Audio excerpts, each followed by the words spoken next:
네, 네네, 네, 됐습니다. 네. 시작하도록 하겠습니다. 예. 방금 소개받은 이해동 목사인데요. 하여튼 여러분들 만나 뵙게 돼서 너무나 반갑고 감사하고 좋습니다. 예, 저는 1998년부터 한국에 있는 외국인들을 만나기 시작을 했어요. 근데 그때 저는 또 여러분들 예, 다 그 목사님 아니신 분들도 계시지만 저도 그때 집사였습니다. 1998년도에.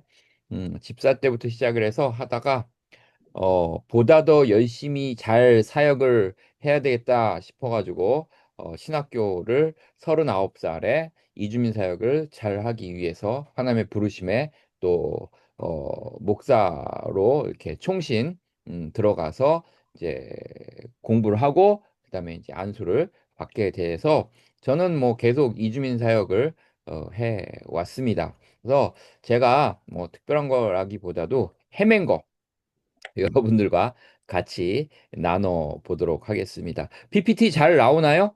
잘 나옵니다. 예, 예. 자, 그래서 오늘 여러분들과 같이 제한 이주민 사역의 과거, 현재, 미래, 그리고 영적 기회라는 부분들을 같이 나눠보려고 하는데요. 우리 이제 성경 구절 한 구절 좀 같이 제가 읽도록 하겠습니다. 또 무리에게 이르시되 너희가 구름이 서쪽에서 있는 것을 보면 곧 말하기를 소나기가 오리라 하나니 과연 그러하고 남풍이 부는 것을 보면 말하기를 더우리라 하나니 과연 그러하도다. 외식하는 자여 너희가 천지의 기상은 분간할 줄 알면서 어찌 이 시대는 분간하지 못하느냐 또 어찌하여 옳은 것을 스스로 판단하지 못하느냐라는 예수님의 이 말씀이 누가복음에 기록되어져 있습니다. 여기 보면 54절에 구름이 서쪽에서 이는 것을 보면 하는데 여러분들에게 제가 퀴즈를 내겠습니다. 이스라엘을 중심으로 서쪽은 뭘까요? 이 마이크 음소거돼서 저기 하겠지만 음, 지중해. 예, 역시 예, 우리 또 예, 구름이 서쪽에서 서쪽은 지중해잖아요. 그래서 이 구름의 서쪽의 바다에서 이 습기를 물기를 머금고 온 구름이 서쪽으로부터 오면 소나기가 오리라. 예, 그 당연한 얘기죠. 그리고 또 55절에 보면 남풍이 부는 것을 보면 더우리라. 이스라엘 남쪽은 광야죠. 광야다 보니까 덥지요.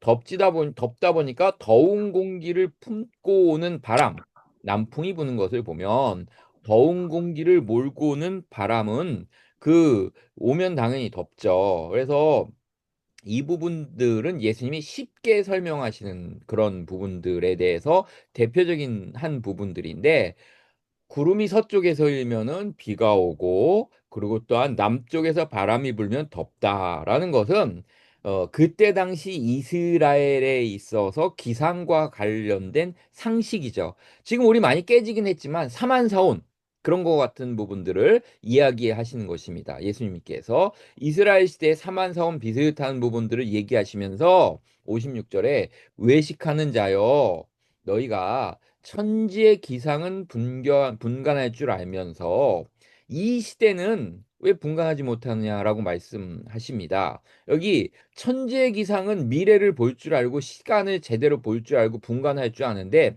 이 시대, 그럼 여기서 얘기하는 이 시대는 뭘까요?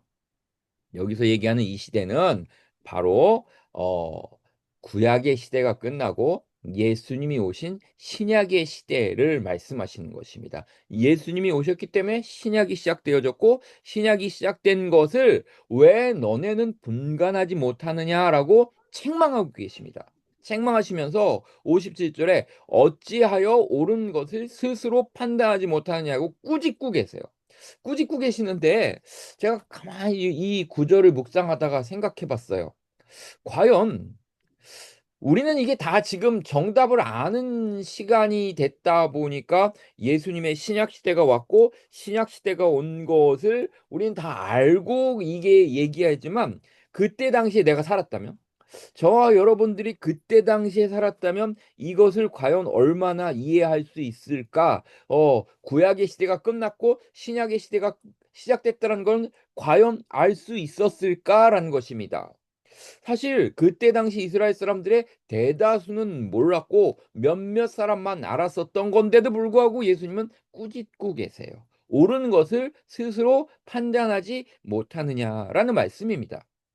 그렇다면 여기서 어, 이 시대는 예수님의 그 당시에 구약이 끝나고 신약이 시작된 시대만 말씀하시는 거냐?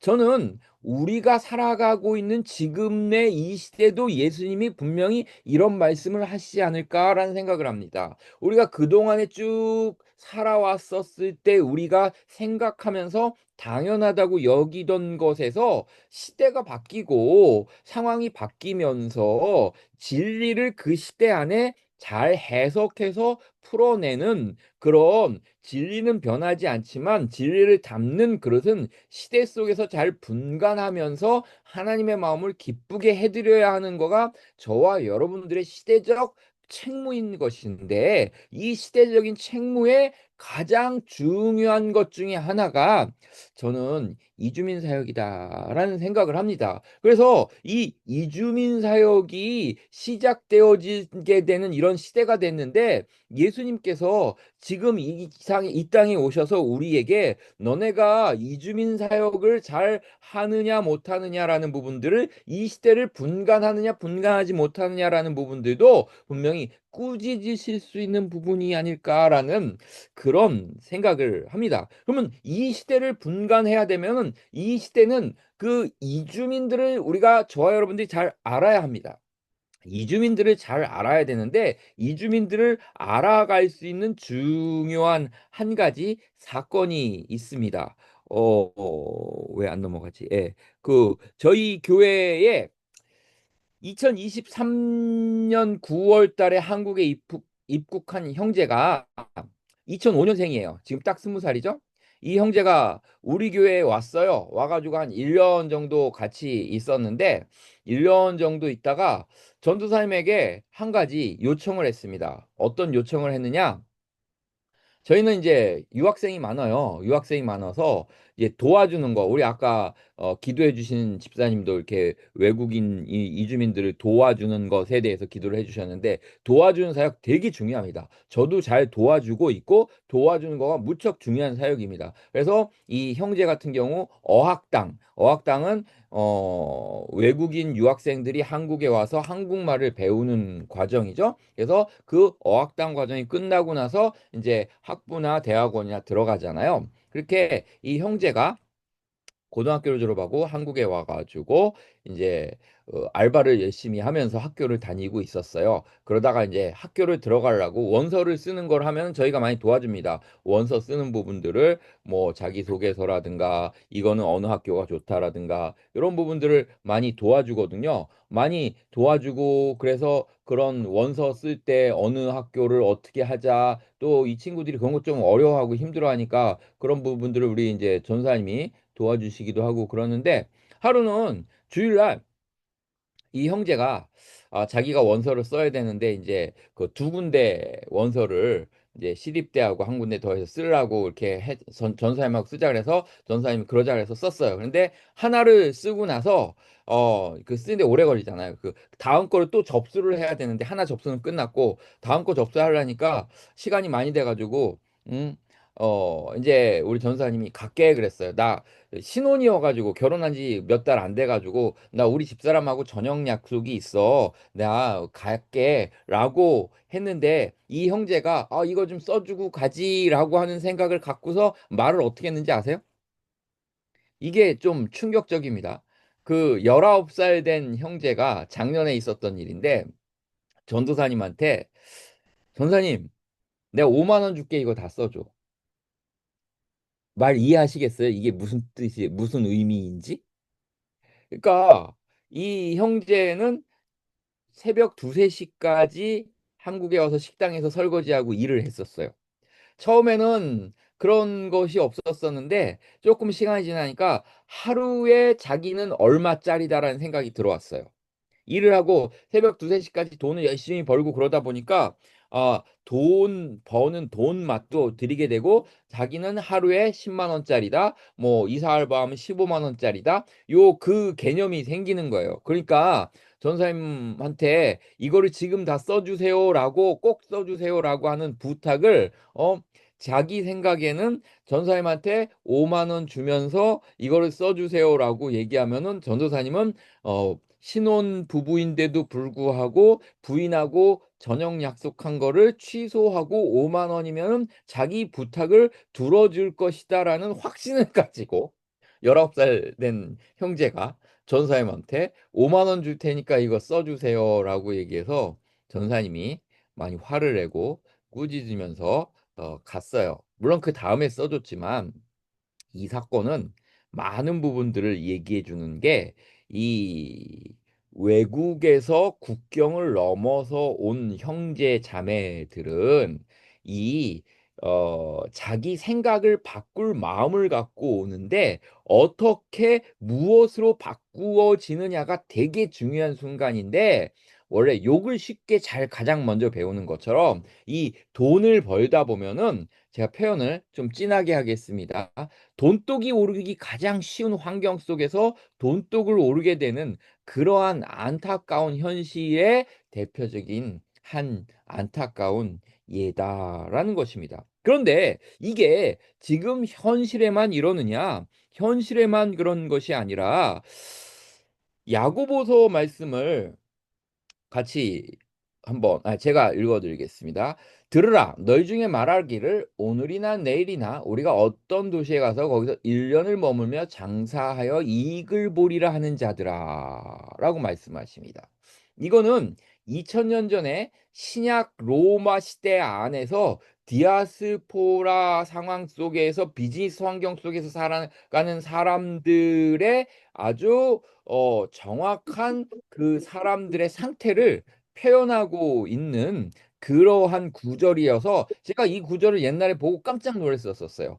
아니, 우리 지금 이주민들의 마음을 어떻게 이렇게 상황을 잘 표현하고 있지? 여기 보면 세 가지가 없고 한 가지만 있습니다. 이 구절에서.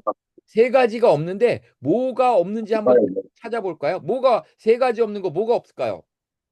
뭐가 없냐? 첫 번째, 오늘이나 내일이나 시간이 중요하지 않습니다. 두 번째, 어떤 도시에 가서 어떤 도시, 장소가 중요하지 않습니다. 어떤 도시, 아무거나 도시입니다. 그리고 세 번째, 1년을 머물며 장사하여 장사한다고 그러는데 장사할 때 중요한 게 뭐가 있습니까?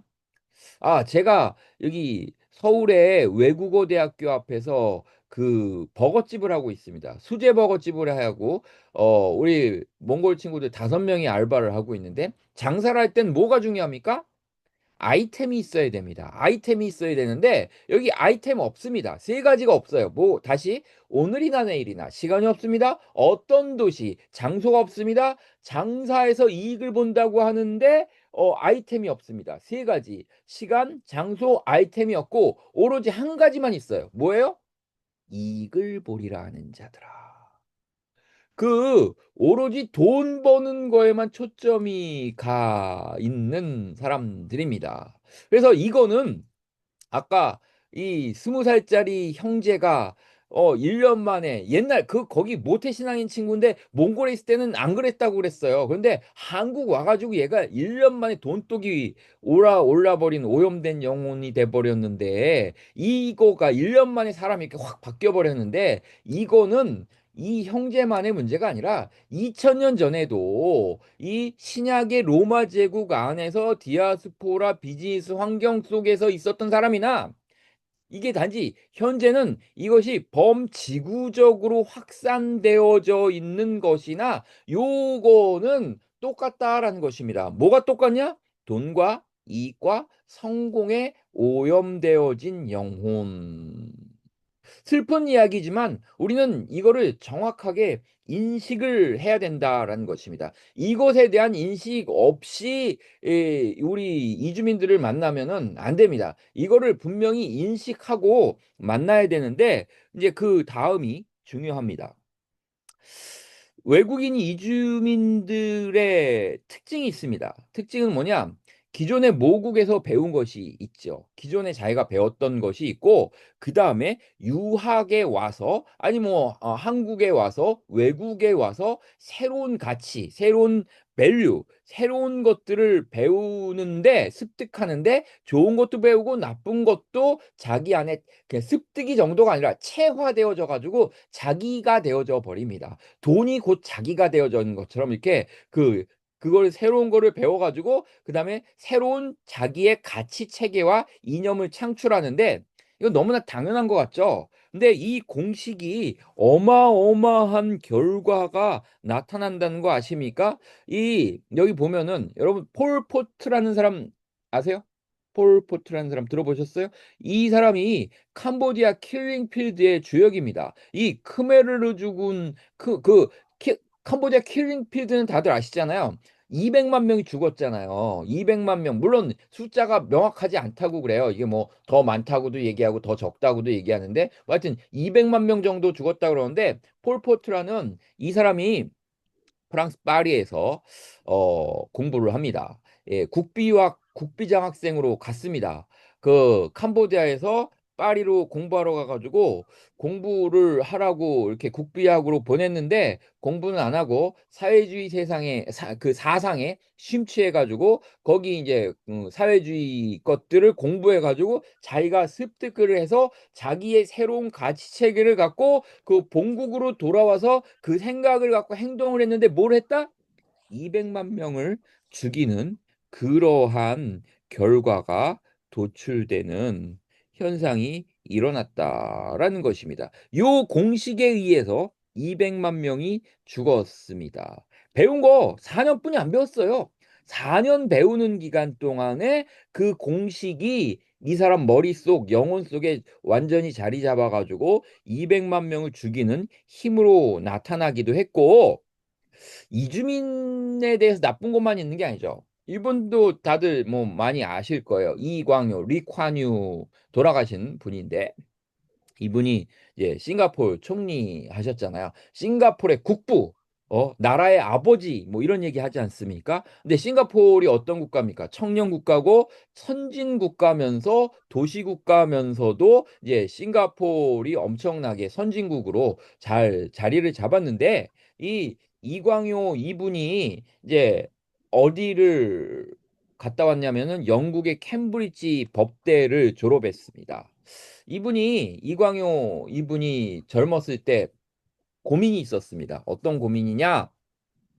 야, 우리 중국은 긴 역사 동안에 서양보다 문화적으로 과학적으로 앞서 있었었는데, 지금 우리 중국이 왜 이 꼴을 당하고 왜 아편 전쟁과 이런 것 속에서 우리나라가 왜 이렇게 어려워졌는가, 이유가 뭔가라는 큰 고민을 갖고 있었고, 그 고민을 가지고 영국에 가서 공부를 했었는데, 그러다가 이분이 이거다라고 자신이 깨달은 거가, 중국에는 부패 때문에 나라가 망했다.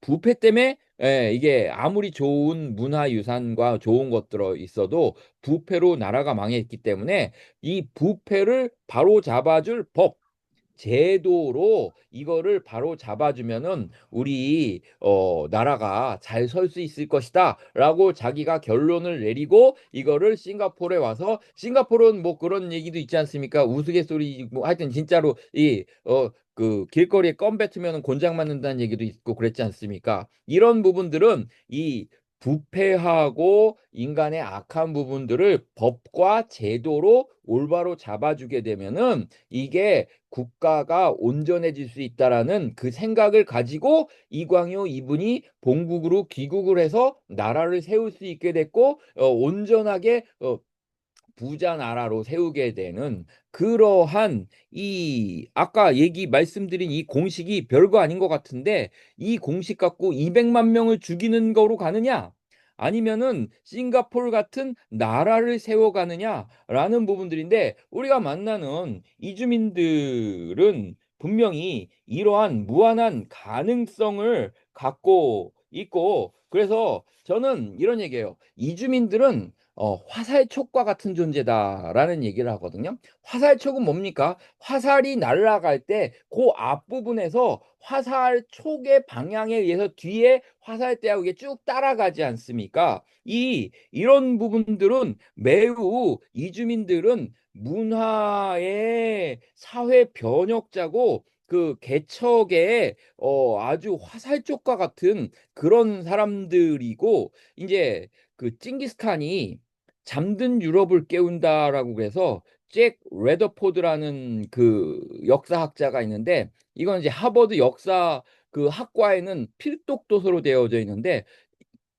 징기스칸이 어떻게 잠든 유럽을 깨웠는가라는 걸 갖다가 아주 재밌게 쓴 책이기도 한데 이렇게 이주민들은 분명히 가족에게 있어서도 의견 선도자이고 사회 문화적으로도 변혁을 이끌어가는 사람들이고 개척자이고 그렇기 때문에 화살촉과 같은 그러한 사람들인데 이런 사람들은 분명히 선교사적인 DNA를 안에 내재되어져 있는 사람들인데 이 사람들은 가만히 두면은 돈과 이익에 자기 영혼을 그쪽으로 팔아버리기 쉬운 부분들이 있지만 저와 여러분들이 이렇게 오늘 이 시간 저녁까지도 모여 있는 이유는 이주민들이 이동 목적이 세례를 받게 할 수 있도록 이동 목적이 세례를 받게 할 수 있도록 이 선교사 DNA가 내재되어져 있는 사람들에게 이러한 하나님의 은혜가 임하게 되면은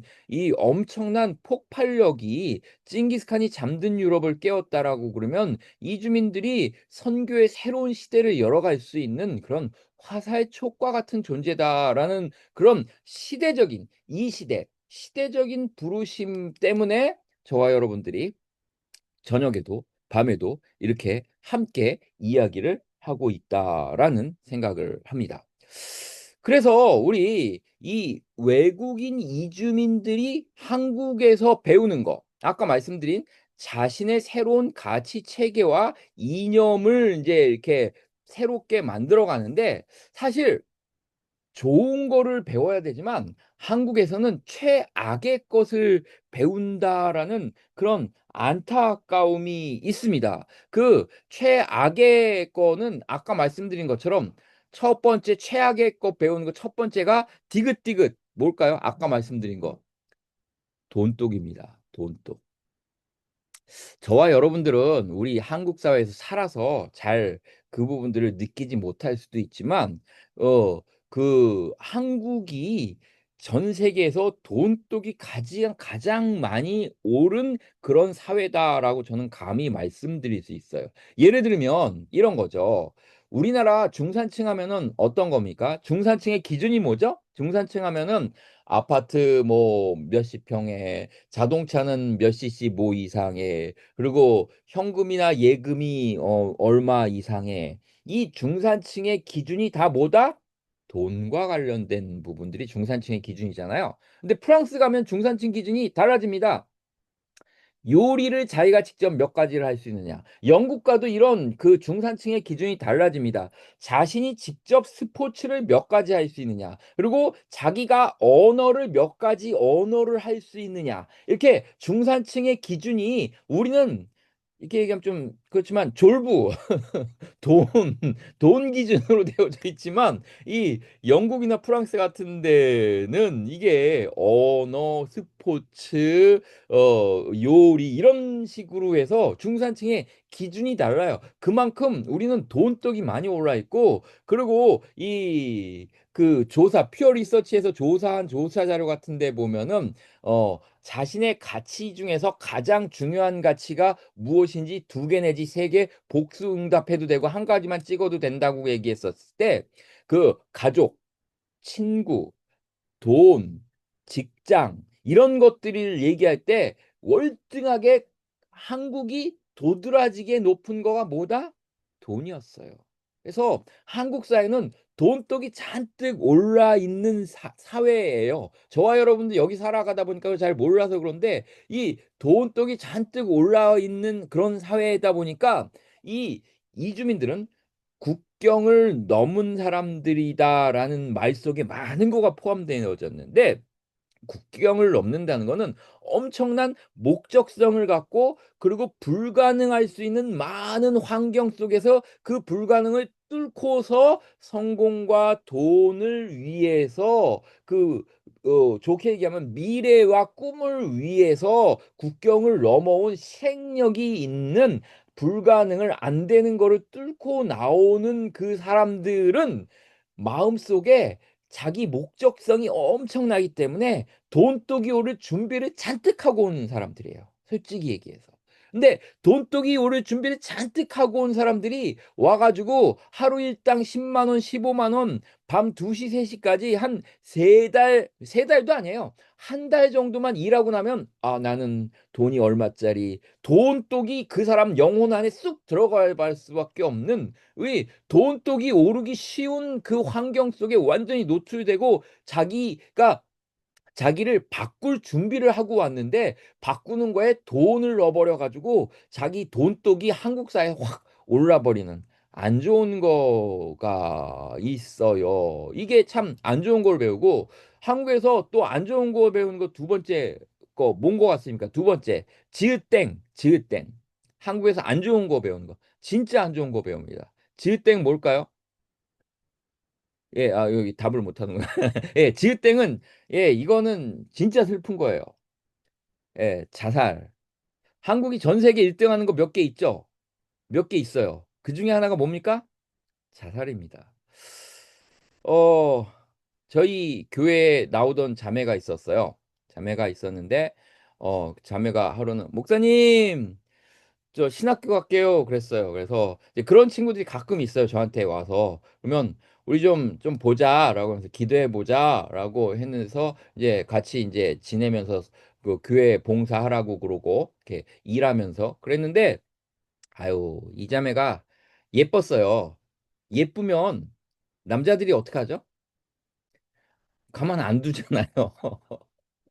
그래가지고 이 자매가 한국 사람하고 결혼을 했어요. 한국 사람을 결혼해가지고 애기 낳고 뭐 한, 애가 한 10살 정도 됐는데, 하여튼 뭐 어찌저찌 해가지고 또 뭐 이혼을 했어요. 이혼을 했는데, 또 이 자매가 이혼하고 났는데 또 다른 몽골 남자들하고도 이렇게 만나고 또 이렇게 같이 지내고, 그러다 또 이게 바뀌고, 그렇게 되니까 전에 이혼한 한국 남편 입장에 있어서는 우리 애 성장 환경이 조금 안 좋아지잖아요. 좀 이해가 가죠. 어떤, 분명히 안 좋아지니까 이제 아버지 친부가 소송을 했어요. 소송을 해서 이제 양육권, 그래서 아이를 재판을 해서 애를 이제 데리고 왔어요. 아버지가 아이를 데리고 갔는데 뭐 이해가 가죠. 이해가는 구석은 있어요. 그런데 자매 입장에서 보면 뭐예요? 자매 입장에서 보면 뭐 이유야 어쨌든 뭐 다 어떻게 됐든 간에 애를 뺏겼잖아요. 뭐, 어쨌든 간에 얘는 뺏겼단 말이에요. 엄마 입장에 있어서. 그러니까, 이게, 이 자매가 이제 뭐냐면은, 이렇게 우울증, 공황장애, 뭐 이렇게 했다가, 이렇게. 근데 이게 또, 이게 자살 시도가, 이게 자살이 한 번만에 안 죽더라고요. 이게 몇 번 시도해서 이렇게 되다 보니까, 이게, 그런 상황 속에서 사역자는, 아이고, 내가 더 가서 찾아가서 더 저기 해줬으면은 괜찮아졌을 텐데. 라는 그런 또 죄책감도 제한테 한쪽에는 있고, 가장 힘든 건 뭐냐면은, 이 몽골 같은 경우는 생각이 긍정적이고 많이 생각이 이렇게 좋게 생각하는 측면이, 긍정적인 게 강해가지고, 이제 요즘에 코로나 이후 몽골도 좀 많이 바뀌긴 했지만, 코로나 이후에, 코로나 전까지만 그 옛날에만 해도 몽골은 산후 우울증이라는 단어 자체가 없었어요. 산후 우울증이란 단어 자체가 없을 정도로 사람들이 긍정적이고 밝은 에너지이고 막 그랬는데, 그리고 몽골도 또 이제 개방적인 것도 몽골이 많아가지고 또 거기 이혼도 많고 그래요. 그래서 무슨 얘기냐? 만약에 이 자매가 몽골에서 살았더라면 자살하지는 않았지 않았었을까라는 저 혼자 생각을 해봐요. 괜히 한국에 와가지고 뭐 이렇게 돼가지고 이렇게 돼서 이렇게 돼버렸는데, 이 전 세계에서 가장 자살률이 높은 그런 국가에 어떻게 하다 보다 와가지고 돈 벌라고 성공하려고 왔는데 어떻게 하다가 안 좋은 거 배워가지고 이렇게 돼버리는 거가 아닌가라는 그런 슬픈 그런 마음이 있습니다. 그리고 또, 이거 시간이 뒤에 많은데. 하여튼, 이건 그냥 3번은 말만 할게. 조금, 예, 세 번째 가장 안 좋은 거 배우는 게 뭐냐? 디귿땡땡땡, 예, 동성연애를 배운다는 겁니다. 이게 저와 여러분들은 그거를 잘 모르잖아요. 요쪽 세계를. 저와 여러분들은 요쪽 세계를 잘 모르지만 젊은 친구들 사이에서는 그냥 얘기하면 이 친구도 몽골 친구인데 이게 몽골은 다이나믹한 거가 많아서 춤추는 거 좋아해요. 그래서 대학교 들어가가지고 이제 그 개강 파티 한다 해서 나이트클럽을 갔는데 나이트클럽 가서 이 친구 춤 잘 추니까 막 춤 잘 춘다 잘 춘다 그러고 막 그냥 그러다가 보니까 얘가 춤 잘 추는 사람들이 진짜 춤 잘 추는 사람들이 가는데 어딘지 아세요? 저도 잘 모르겠는데 예, 가보지는 않았지만 게이바래요. 게이바 가고 이렇게 돼가지고 이 친구가 이제 이 친구도 저한테 저 신학교 가겠다고 그랬었거든요. 그랬는데 이놈의 자식이 이렇게 돼가지고 거기 갔다가 빠져나오는데 한 8년 걸렸어요. 8년 걸렸는데 지금도 교회 좀 나오다 말다 신학교 가겠다고 했던 놈인데 또 놈이라고 하면 안 되지. 그런 친구가 이렇게 해서 하여튼 안 좋은 거 배워가지고 이렇게 돼버렸어요. 최고의 선물을 주고 싶은데 저와 여러분들이 살아가는 한국의 현실은 돈독에 오르기 가장 좋은 전 세계적인 환경과 자살이라는 최고의 그 전 세계 가장 높은 자살률을 나타내는 환경 속에서 그리고 자살은 자살만 있는 게 아니라 그 앞에 우울증, 공황장애, 여러 가지 정서 불안 쭉 이게 덩어리로 이만큼 있어요. 그 덩어리 속에서 살아가게 노출되고 동성연애와 이 안 좋은 것을 배울 거에 엄청나게 크게 노출되어져 있는 현실인데 과연 한국의 이주민이 지금 한 300만 명 정도라고 그러고 그리고 향후 500만 명이 된다고 그러는데 300만 명에서 500만 명이 이렇게 한국에 왔었을 때 그러면 이 친구들이 돈독이나 자살이나 동성연애 쪽으로 빠지지 않고 이 친구들이 과연 예수 그리스도의 나의 구주를 영접해서 하나님 나라 자녀로 그 세워갈 수 있게 하는 그 영적인 힘이 저와 여러분들 안에 있느냐? 저는 이게 시대적으로 이 시대 아까 이 시대 말씀드렸잖아요. 예수님이 저와 여러분들 가운데 이 시대에 주신 그 숙제가 뭐냐?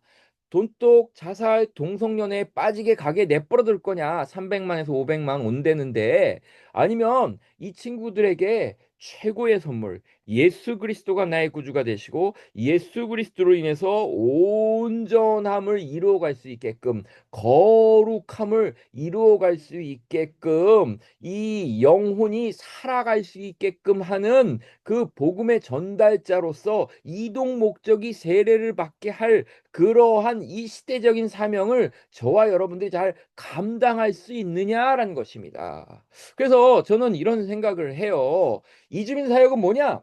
이주민 사역은 돈독의 해독제 사역이다. 뭐 마이크를 꺼서 저기 제가 들을 수는 없지만 좀 따라했으면 좋겠습니다. 이주민 사역은 사역은 사역은 돈독의 돈독의 돈독의 해독제 사역이다. 대독제 사역이다. 해독제 사역이다. 아멘. 저와 여러분들이 이 해독제로서의 역할을 하셔야 됩니다. 믿으십니까? 아멘. 우리 이 300만 명에서 500만 명이 돈독 자살 동성연애로 많이 빠지게 되면은 예수님이 아까 이 시대를 왜 분간하지 못하느냐 왜 옳은 것을 스스로 알지 못하느냐라고 꾸짖으셨는데 이거를 예수님이 나중에 우리에게 꾸짖으셨을 때 우리가 올바로 대답할 수 있을까? 300만 명, 500만 명 왔다고 숫자 자랑할 거가 아니라 우리의 영적인 책임이 주어진 것인데 이것을 예수님이 우리에게 물었었을 때 저와 여러분들이 이 부분을 잘 감당할 수 있을까라는 부분들을 심각하게 고민해야 된다라는 부분들을 꼭 말씀드리고 싶습니다. 그래서 물론 이렇게 나쁜 것만 있냐? 예. 이거 그냥 시간 없어서 넘어가겠습니다. 좋은 것도 있습니다. 다와린베라는 형제가 있었습니다. 이 친구가 한국에 왔었어요. 2008년도 이렇게 왔었는데 와가지고 바다 가자 그랬었는데 그때는 이제 바다가 더 귀했어요. 몽골은 내륙 국가라서 바다 가는 거를 되게 귀하고 좋게 여겨요. 바다를 가본 적이 없으니까 내륙 국가. 그래서 바다 갈 때 왔는데 와가지고 왜 왔냐? 바다 가자고 해서 왔지만 또 예쁜 자매 보고 왔어요. 뭐 청년 때 그런 거 많잖아요. 왔는데 왔다가 이제 그 다음에 이제 우리 새신자 성경 공부하고 막 그러는데 우리 친구들이 그러는 거예요. 새신자 담당 리더가 목사님 림베라고 이제 불렀는데 림베가 과학적 사고를 갖고 있어서 성경 공부 새신자 공부하는데 얘한테 씨알이 안 맥혀요. 힘들어 죽겠어요. 얘가 말을 안 들어요. 막 그래서 힘들어서 막 그렇게 힘들다고 그랬는데 이 친구가 수련회 가가지고 얘가 이렇게 엎어져가지고 하나님한테 예수님을 진짜 나의 구주로 영접하고 큐티도 매일 하게 되고 사람이 바뀌었어요. 그래서 사람이 바뀌어가지고 하나님 온전히 믿게 됐는데 이 친구가 그러다가 이제 돌아갔어요.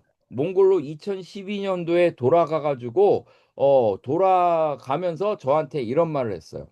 목사님, 제가 한국에 올 때는 혼자 왔는데 이제 갈 때는 둘이 돼서 가요. 그래서 야, 너 나 모르는 사이에 여자친구 또 생겼어? 막 그러니까 아, 목사님 그런 거 아니라 저 마음 속에 성령님을 모시고 가요라고 이렇게 시적인 표현도 하는 아주 똑똑한 친구인데 그래가지고 이 친구가 갈 때 제가 교회를 개척해라. 여기서 있던 친구들 가서 같이 함께 교회를 개척해라. 그래서 2012년도에 은혜이슬교회를 개척해서 지금도 한 50명 모이는 좋은 교회로 성장을 해가지고 이 친구가 교회를 개척했고 교회가 지금도 잘 서 있고 그리고 나중에 또 2020년도에 카이스트 여기 홍릉 카이스트에 MBA 와가지고 또 졸업하고 가서 있는데 하여튼 한 친구가 여기 와가지고 바다 가서 이 친구가 나중에 그러더라고요. 목사님 저는 바다 하고 바다 따라갔었던 물고기가 잡혀가지고 이렇게 됐어요라고 얘기를 하는데 교회를 개척하고 평신도로서 아주 은혜롭게 잘 세워가는 그런 친구가 있고 이 에디라는 친구도 그런데 시간이 너무 돼가지고 하여튼 이런 뭐 사례들이 있습니다. 있게 있고 아, 이주민 사역 관련해서 제가 조금 나눈다면은 이제 근로자 사역이 있어요. 윤대진 목사님이 잘 아시고 김정일 목사님이 이제 터키 쪽 근로자 사역 무척 잘하세요. 터키에서도 사역을 많이 하셨었는데 한 17년 하셨고 그랬는데 그리고 유학생 사역에 ISF 지문선 목사님 있고 뭐 저도 유학생 사역 있고 저희는 한국에 온 지 한두 달 된 친구부터 국적을 한국으로 바꾼 20년이 넘은 친구까지 여러 종류의 비자 유형이 다 있습니다. 그리고 이제 국제 결혼하는 사역 관련된 부분들이 있고 난민 사역한 부분이 있고 북한 사역이 있고 그런데 되게 중요한 건 TCK 사역이 있습니다. TCK란 뭐냐? 서드 컬처 키즈 그래서 한국이 일문화, 몽고가 이문화, 삼문화는 한국도 몽골도 아닌 삼문화. 이게 이제 예를 들면 미국이 일문화, 한국이 이문화, 한국과 미국도 아닌 삼문화, 서드 컬처 키즈. 이 사역이 되게 중요해집니다. 시간이 없어서 제가 자세히는 못 나누지만 요 사역도 되게 중요하다라는 거 정도만 말씀드리고 넘어가겠습니다. 요게 이제 쭉 말씀드릴 수 있는데 뭐 요거는 이렇게 넘어가겠습니다. 시간이 없어서 저희 교회 얘기 잠깐 하면요. 저희 교회 얘기 조금만 할게요. 이거 50분까지 해야 되죠? 신 교수님 50분. 예. 신규 50분 조금 맞죠? 하시고 또 조금 쉬시다 또 하시면 됩니다. 예, 예, 50분까지. 예, 알겠습니다. 어, 저, 저희 교회는 이제 2017년 1월 1일 장충교회에서 불개척해서 외고대학교, 서울 이문동에 있는 외고대학교 정문 옆에다가 교회를 개척했는데 다하나 교회입니다. 왜 다하냐? 왜 다하나라는 단어를 사용했느냐? 요한복음 17장 21절을 말씀해 보면 아버지여 아버지께서 내 안에 내가 아버지 안에 있는 것 같이 그들도 다 하나가 되어 우리 안에 있게 하사 라는 예수님이 대제사장으로서 기도하실 때의 중요 구절 중에 한 구절이 여기 있습니다. 요 구절의 내용이 뭔지 조금 더 자세히 살펴보면 아버지여 아버지께서 내 안에 내가 아버지 안에 있는 것 같이라는 것은 삼위일체 하나님입니다. 성부 성자 성자 성부 하나님이 삼위일체 하나님이 삼위의 다른 존재가 위격이 하나이신 한 본질로 삼위일체 하나님이 있는 것 같이 그들도 다 하나가 되어 이거는 교회론입니다. 삼위일체 하나님의 모형을 교회론 가운데 다 하나가 되어 우리 안에 있게 하사 교회로는 삼위일체 하나님의 모형을 이 땅 가운데서 이런 거가 다 하나인데 저는 이거를 갖다가 한국 사람과 몽골 사람과 중국 사람이 다 하나가 되어 우리 안에 있게 하사 그래서 저는 다 하나는 뭐냐 다문화가 예수로 하나 되는 교회가 이제 다 하나 국제교회다라는 것입니다. 그래서 저희 교회는 임예송을 할 때도 이런 겁니다. 저희 교회 임예송이 11시 예배 임예송이 이겁니다. 주일날 Bless the Lord, oh my soul, my soul. 요 찬양 다 아시잖아요. 이게 이제 한국말로 하면 송축해 내 영혼 아잖아요. 그렇지만 저희 교회 70 먹은 우리 집사님도 70 먹은 분도 이렇게 오세트겔미네 에지막 탁통 몽골말로 해야 되고요. 그리고 우리 나이 드신 다른 뭐 권사님인가 할머니도 오더리 찬메니 링흥허워 이렇게 중국말로도 같은 찬양을 이렇게 따로따로 이렇게 하다가 몽골 사람도 한국말로 하고 중국 사람도 한국말로 하고 한국 사람도 몽골말로 하고 하다가 이제 이거를 각자 언어로 이렇게 쫙 하면은 이게 요한계시록에서 각 나라와 족속과 백성과 방언이 찬양할 때 각자 따르게 하는데 하나가 되는 거. 그러니까 위격이 성부, 성자, 성령이 다르지만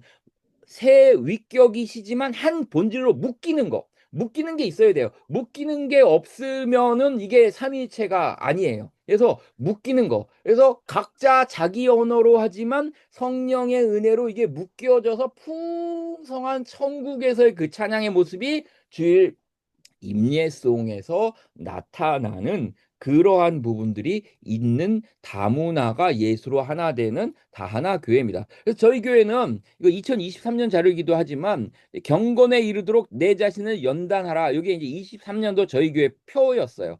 표였는데 요거를 갖다가 몽골말로도 하고 중국말로도 하고 설교 시간에도 이렇게 다하나로 사는 삶 그러면 북두 닉트물 엠드락 다 하나 이런 식으로 해가지고 다 이렇게 같이 세 가지 좀 힘들죠.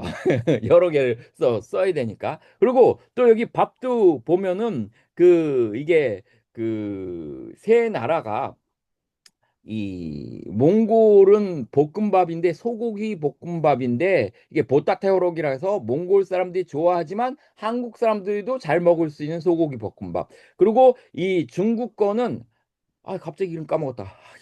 갑자기 이름 까먹었는데 하여튼 그 닭고기하고 땅콩하고 같이 이렇게 있는 중국 음식이에요. 제가 까먹었어요. 이름 갑자기 까먹었는데 그거 중국 음식하고 또 만두는 저희 맞아 이게 뭐지? 잡채 이거는 한국식인데 또 잡채는 중국 사람도 좋아하고 한국 사람도 맛있게 먹거든요. 그래서 이렇게 각자 음식도 자기 나라 것일 수도 있지만 우리도 같이 좋아서 맛있게 먹을 수 있는 요런 식의 음식으로도 하나 되고 그리고 찬양으로도 하나 되고 그리고 여러 가지가 다르지만 다른 다양성 속에서 삼위일체 하나님이 하나 되는 것, 페리코레시스로 하나 되는 부분들로서 이루어지는 다하나 교회를 부족한 부분들이 많지만 이거를 이루어 가려고 많이 노력합니다. 저희가 아침에 큐티를 할 때 이런 거가 있습니다.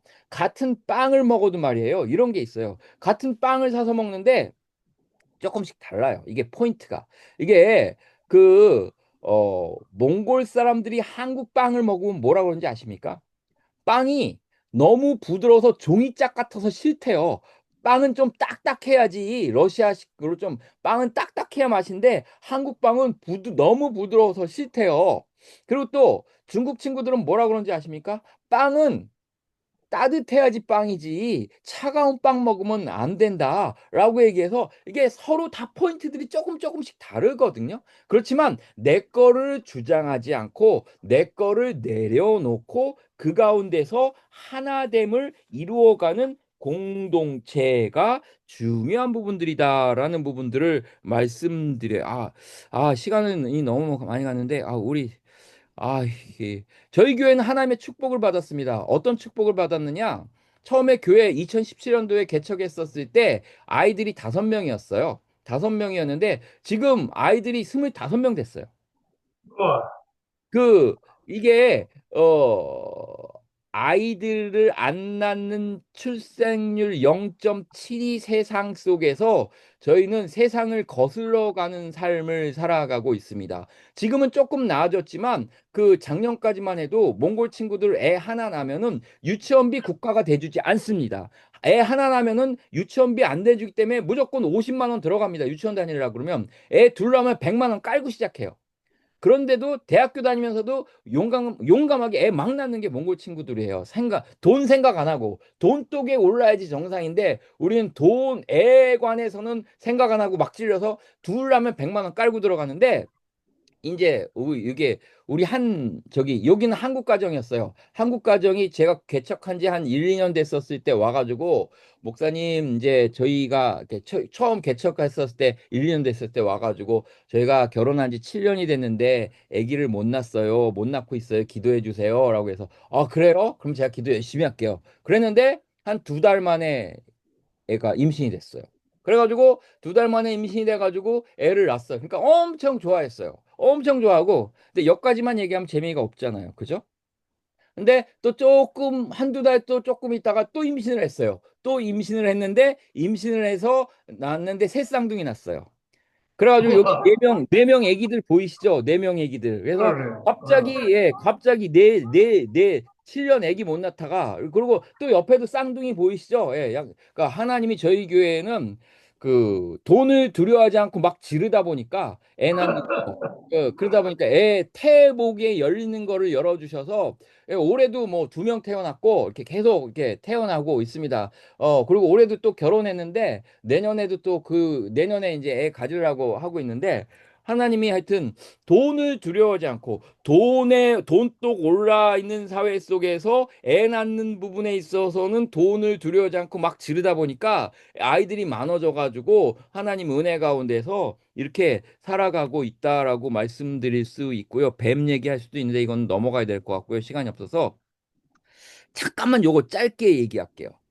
저는 아까 말씀드린 다하나 교회의 신학적 접근에 있어서 삼일체적 다문화 모델을 말씀드리고 싶어요. 이게 그 다민족이 같이 살아갈 때 옛날에는 미국의 멜팅 포트 이론을 얘기했죠. 여러 나라가 와가지고 큰 포트에다가 다 집어넣어가지고 끓여가지고 미국적 가치가 멜팅 포트 얘기인데 저는 이게 동화주의로 나타난다라고 생각을 해요. 지금 정책적으로는. 근데 그거 얘기하다가 지금은 이제 샐러드 볼 얘기를 많이 하지 않습니까? 그래서 여러 개 섞어가지고 샐러드 볼 얘기를 하는데 이거는 저는 우리 이제 유네스코나 이런 데서 얘기하는 다원주의가 샐러드 볼이다라고 생각을 해요. 너도 맞고 나도 먹고 이렇게 다 인정해주고 그냥 동시에 그냥 존재해서 그냥 따로따로 살아가는 게 샐러드 볼 이론이다라고 생각하는데 저는 여기에 그렇지 않다. 우리 성경적인 신학적 근거는 삼위일체적 다문화 모델이다라는 부분들을 이제 신학적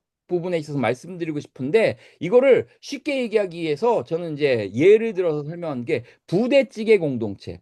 저는 우리 다하나 국제교회가 부대찌개 공동체가 될 수 있기를 간절히 소망하는데 부대찌개에는 세 가지가 중요하지 않습니까? 햄이 중요하고 김치가 중요하고 육수가 중요합니다. 뭐 다른 것들도 있지만 세 가지가 중요한데 이게 햄이 내가 높다고 그리고 육수가 내가 높다고 김치가 내가 높다고 그냥 따로따로 존재하면은 이게 상대주의 다원주의적인 그런 부분들인데 그게 아니라 이 교만의 욕망의 나를 부인하고 그래서 여기가 포인트입니다. 잘 들으세요.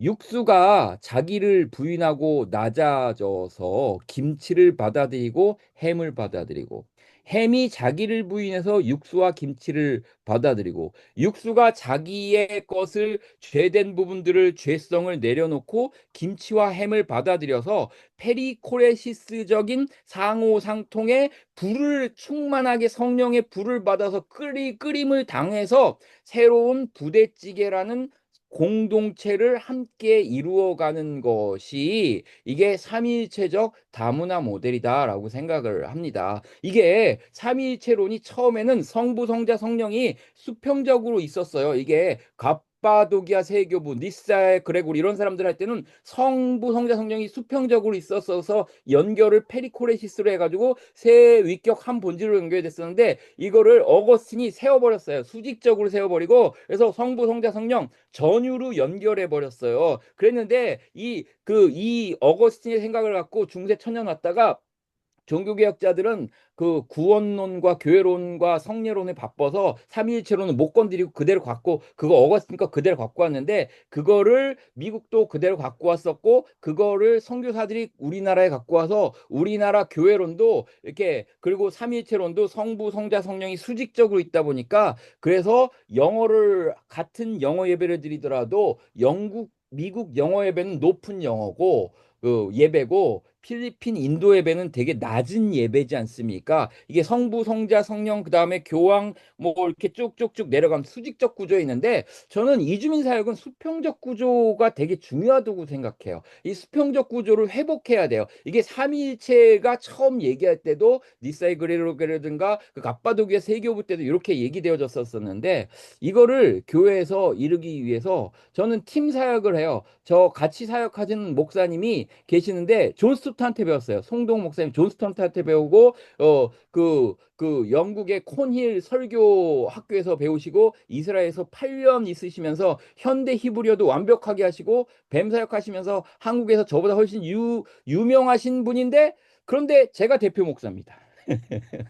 그러니까 서로 이렇게 견제라기보다도 수평적으로 존중해주면서 거버넌스를 이루어가는 것을 우리 몽골 친구들한테 가르쳐 주려고 하고 있습니다. 그래서 저는 이주민 사역에 있어서 중요한 삼위일체적 다문화 모델 부대찌개 공동체를 이루어 갑시다라고 얘기를 하면서 여기까지 첫 번째 강의 조금 시간 지나갔는데 여기까지만 마치도록 하겠습니다. 감사합니다. 예, 9시 1분인데 9시 10분에 그러면 강의하죠, 교수님. 예, 네, 알겠습니다. 그렇게 합시다. 네요. 잘 보입니다.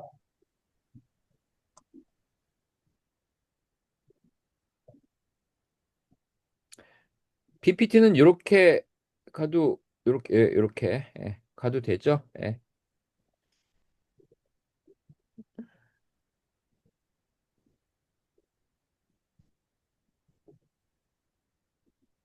하여튼 말씀해 주시면 시작하도록 하겠습니다. 말씀해 주십시오. 예. 네, 시작하시죠, 목사님. 그럴까요? 예.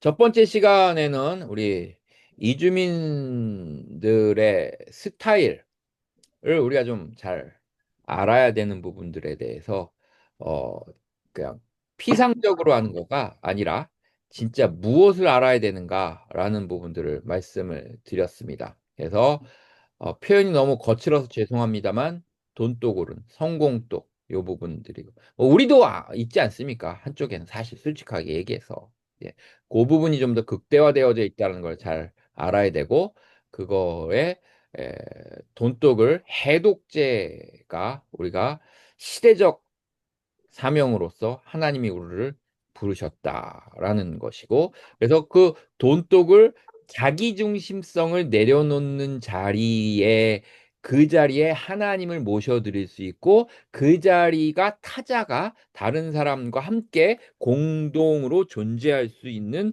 그런 자기 부인의 영성이 삼위일체에 있어서 되게 중요하고, 그게 교회론이 되어야 된다라는 이제 이런 말씀을 첫 번째 시간에 말씀을 드렸다라고 할 수 있을 것 같고요. 그러면 이제 사역적인 측면을 조금 더 자세히 조금 살펴보면서 나아가 보도록 하겠습니다.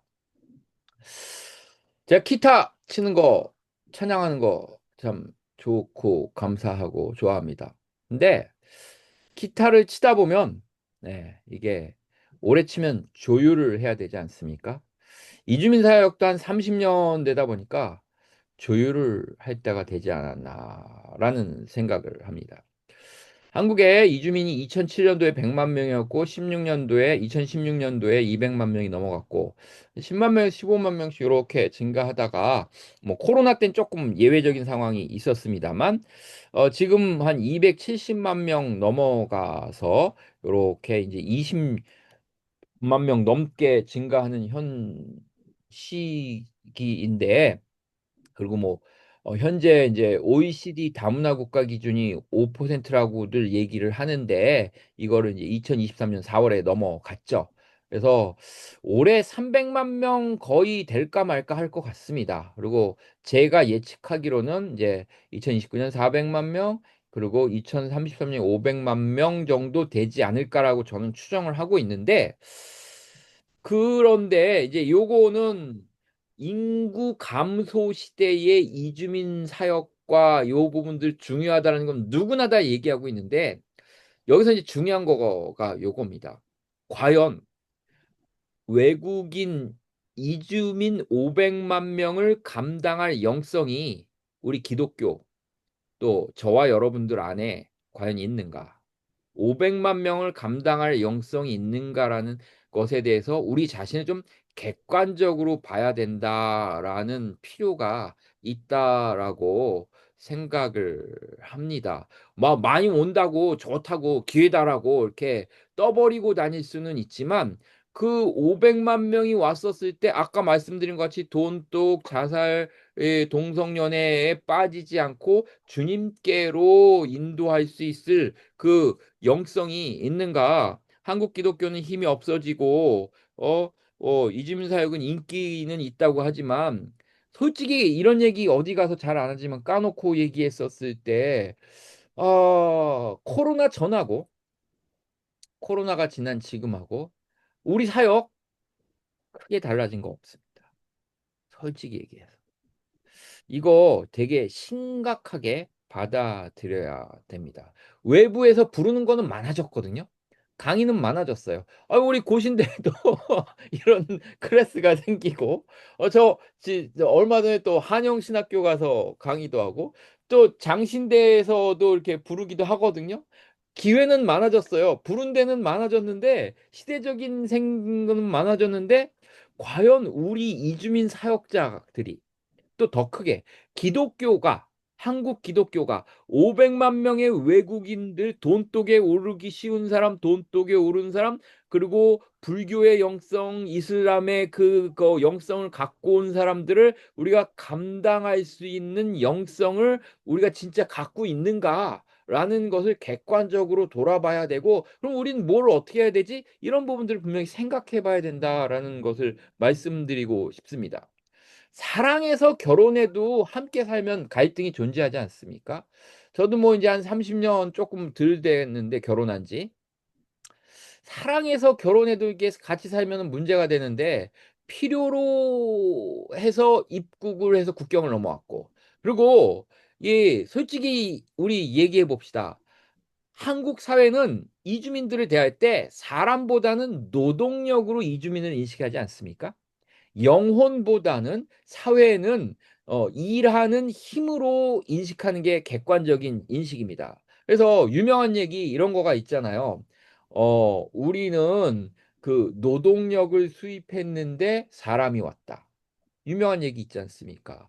그래서 필요를 통해서 필요 때문에 입국했고 우리도 노동력 때문에 이 친구들을 받아들였는데 이 양측의 동거는 필연적으로 문제점이 나올 수밖에 없습니다. 이거는 뭐 명약관학합니다. 근데 이거를 국가는 법과 제도로 해결하려고 합니다. 그렇게 해결하려고 해왔고요. 처음에는 법과 제도도 없었지만 법과 제도가 생기고 그걸 해결하려고 했는데 과거 이주민들이 조금 있었어 가지고 몇 명 안 됐었을 때 개토화됐었을 때 문제와 인구의 10%에 상응하는 정도의 큰 대규모 집단으로 형성되어졌었을 때 우리하고 같이 살면서 나타나는 문제점은 이거는 법과 제도로 해결이 되지 않는 부분들이 분명히 계속 나타날 겁니다. 양측의 동거로 사랑해서 결혼해도 같이 살면 문제가 나오는데 필요 때문에 노동력 때문에 서로 동거할 때 나타나는 문제점을 부작용을 누군가는 해결해 주기를 바라는 시대적인 필요가 생겼어요. 옛날에 뭐 50만 명 조금 있었을 때는 문제가 안 되는데 500만 명 됐었을 때의 이 문제의 크기, 문제 크기를 제가 많이 말씀드릴 수 있지만 시간이 없으니까 그런 얘기는 말씀을 안 드리지만 구체적으로 문제가 엄청 커졌을 때 지금 어 한국 사람들이 외국인을 고용해서 하는 부분들이 아니라 이거는 이제 가벌이 바뀌는 관계가 많이 나타나고 있거든요. 제가 이 사례 많이 말씀드릴 수 있는데 시간이 없어서 이건 구체적인 말씀 못 드려요.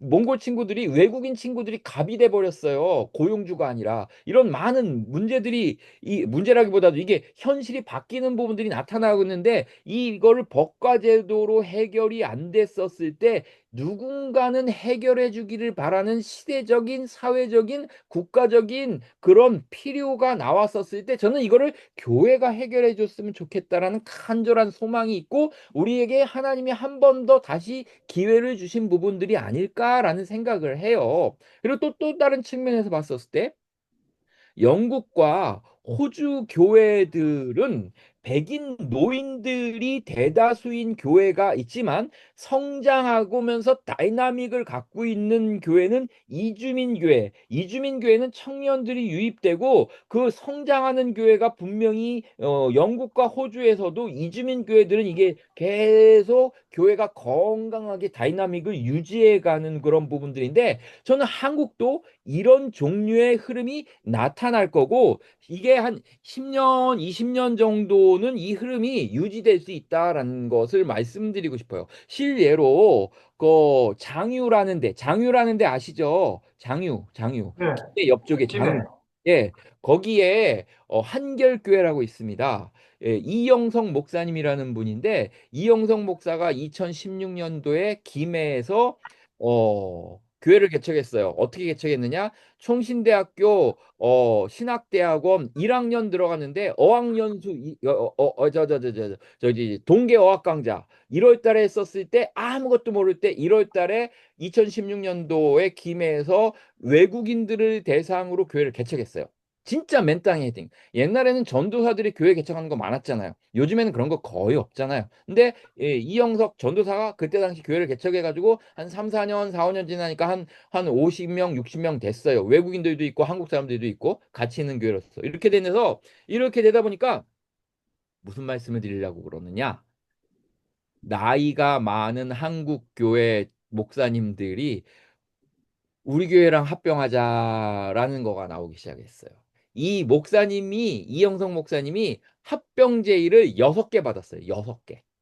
그 나이 드신 원로 목사님들이 뭐 한 100명, 200명 되는 교회인데 그 한 50명, 60명 되니까 그 은퇴하시면서 우리 교회하고 합병해서 여기 할아버지들만 있는데 할머니들만 있는데 어르신들만 있고 젊은 사람들 없는데 외국인 젊은 사람들 있고 이영성 목사 젊으니까 이영성 목사가 85년생인가 그러거든요. 그렇게 돼요. 이제 한 40살 정도뿐이 안 되고 그러니까 당신 목사님 우리 교회하고 합병하자. 그래서 당신네 NOC를 우리 교회하고 해가지고 좋게 하자라는 얘기를 하는 겁니다. 있다. 그래서 이게 그 이영성 목사님, 그런데 이 목사님은 합병은 안 했거든요. 이영성 목사님은 안 했는데 정진학 목사님이라고 태국인 사역하시는 분이에요. 그 열린교회에서 태국인 사역하시다가, 그 전에 태국 선교사 갔다 와서 열린교회 김남준 목사님 계실 때 태국 사역하시다가 저처럼 분립개척해가지고 안산 그쪽에서 교회를 개척해서 하시고 있다가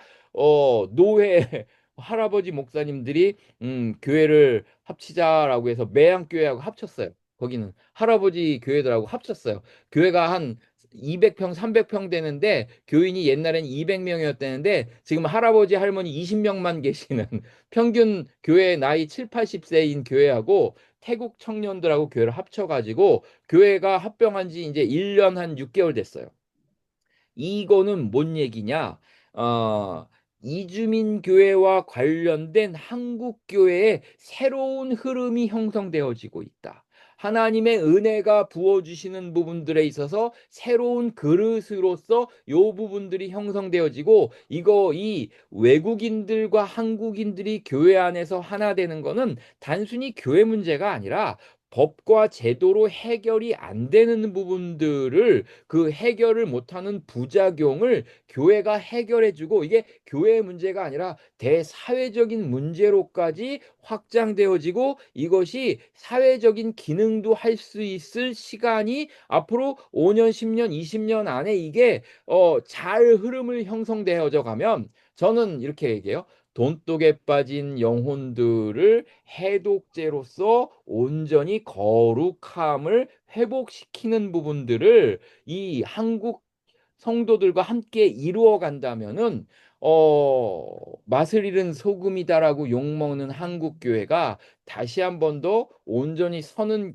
기회를 우리가 받았다라고 저는 감히 말씀드리고 싶어서, 저와 여러분들이 이 시대적인 부르심을 받았다라고 이 진짜 간절히 말씀드리고 싶어요. 그래서 저와 여러분들이 외국인들을 만나는 거는 그냥 한 명의 외국인을 만나는 것뿐만이 아니라 천국에서는 하나님이 기뻐하실 일이시고 예수님께서 박수 쳐주실 일뿐만 아니라 사회적으로도 의미가 있고 한국 교회적으로도 무척 의미 있는 일이 일어난 것이다 라는 부분들을 말씀드리고 싶습니다. 그래서 이 이주민 사역의 흐름이 앞으로 10년, 20년 동안 쇠퇴하게 되냐, 부흥하게 되냐라는 부분들을, 그러면 어떻게 가야 되느냐, 무엇이 문제냐라는 부분들을 이제 같이 잠깐 또 뭐 몇 분 안 되지만 살펴보도록 하겠습니다.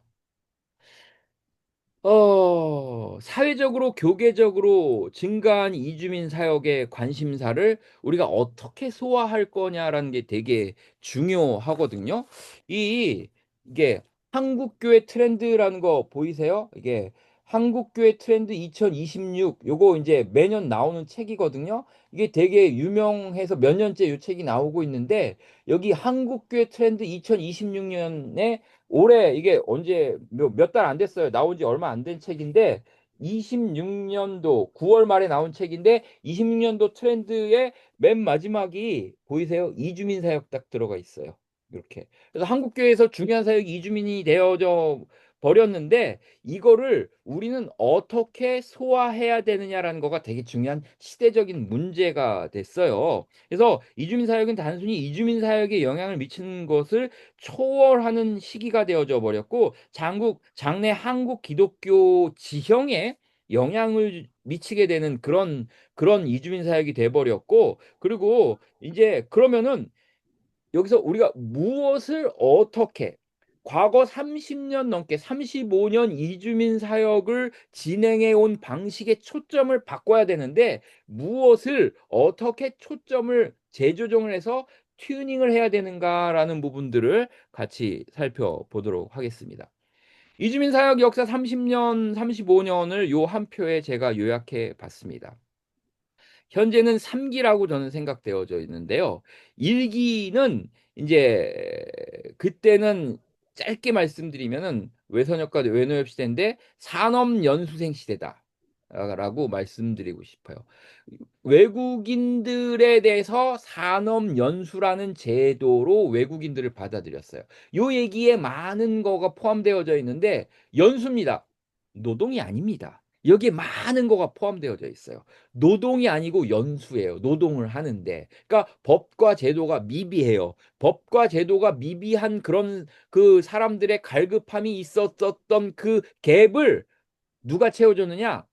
교회가 채워줬습니다. 법과 제도가 미비할 때 교회는 연수생들로 있는 어려워하는 외국인들을 사랑으로 품어줬습니다. 그 앞에 있었던 분들이 서경석, 임명진, 유해근, 김혜성, 박천원 이런 분들인데 이런 분들은 노동운동 하던 분들 옛날에 1980년 이전부터 노동하던 분들이 이 노동운동 목숨 걸고 하던 분들이 대상이 외국인으로 바뀌었어요. 그래서 이때는 제도가 부족했었을 때 인권 문제가 중요했기 때문에 외노협으로 뭉쳤고 외선협은 이때 모임이 잘 안 되고 와해되어져 버렸어서 이런 부분들이 있는데 그렇지만 이때는 이 외노협에서 뭐 보도자료 하나 딱 쓰면은 막 다 받아줬고 그리고 정부에서도 막 거기서 막 그냥 막 그러고 타임지에서도 막 받아줬고 그랬던 시대이고 그리고 서경석 목사님한테 중국 동포든 여권을 통째로 맡겨서 몇백 명의 여권을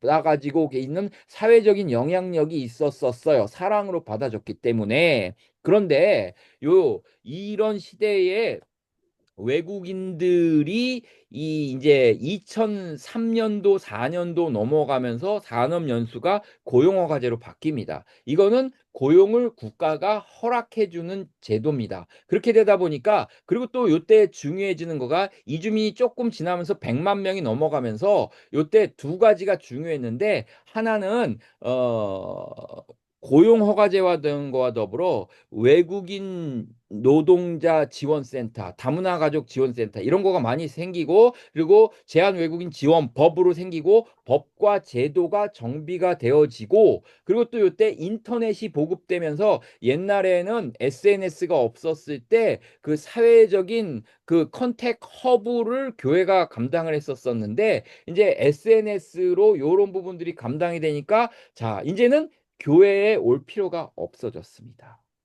국가와 제도가 그거를 감당해 줬고 그 필요를 그리고 SNS가 감당해 줬고 그리고 또 중요한 거가 이주민들이 한국에서 10년, 20년 살다 보니까 언어와 문화도 한국 것들을 배워가지고 한국의 도움 필요 없이 자기네들끼리 알아서 문제를 해결하는 외국인 공동체들이 많이 생기게 돼서 예를 들면은 이제 몽골 친구들이 이사 업계로 꽉 잡고 나서 그리고 또 이제 뭐 태국은 마사지 업계 꽉 잡고 이렇게 우크라이나 요쪽은 이제 호텔 청소 이런 것들이 하나님이 주신 달란트에 따라서 각 한국의 산업 영역 속으로 조선족은 일용직 이렇게 다 식당에서 여자들은 봉사 이렇게 서빙 이런 걸 다 들어가면서 다 돈을 안정적으로 벌게 되다 보니까 교회가 필요 없어졌습니다.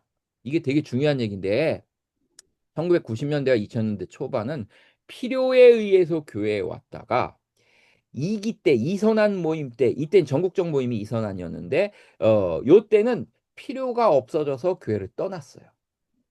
이때 교회를 떠났는데 요때 이 2기 때 실수한 게 뭐냐면은 법과 제도는 이제 국가에서 SNS에서 만나고 이랬으면은 우리는 전에 필요로 도움을 줬었던 거에서 영적인 필요를 채워주고 더 심리적이고 그 감정적인 부분들을 컨택 포인트로 잡아가지고 영적인 진검승부를 요때 해야 되는데 요때 이거를 실기했습니다. 우리가. 그래서 이때 사실 교회 많이 떠났어요. 그래서 이 중국 동포 같은 경우는 옛날에 한국에 오면은 90년대에는 교회에 가는 게 문화였어요.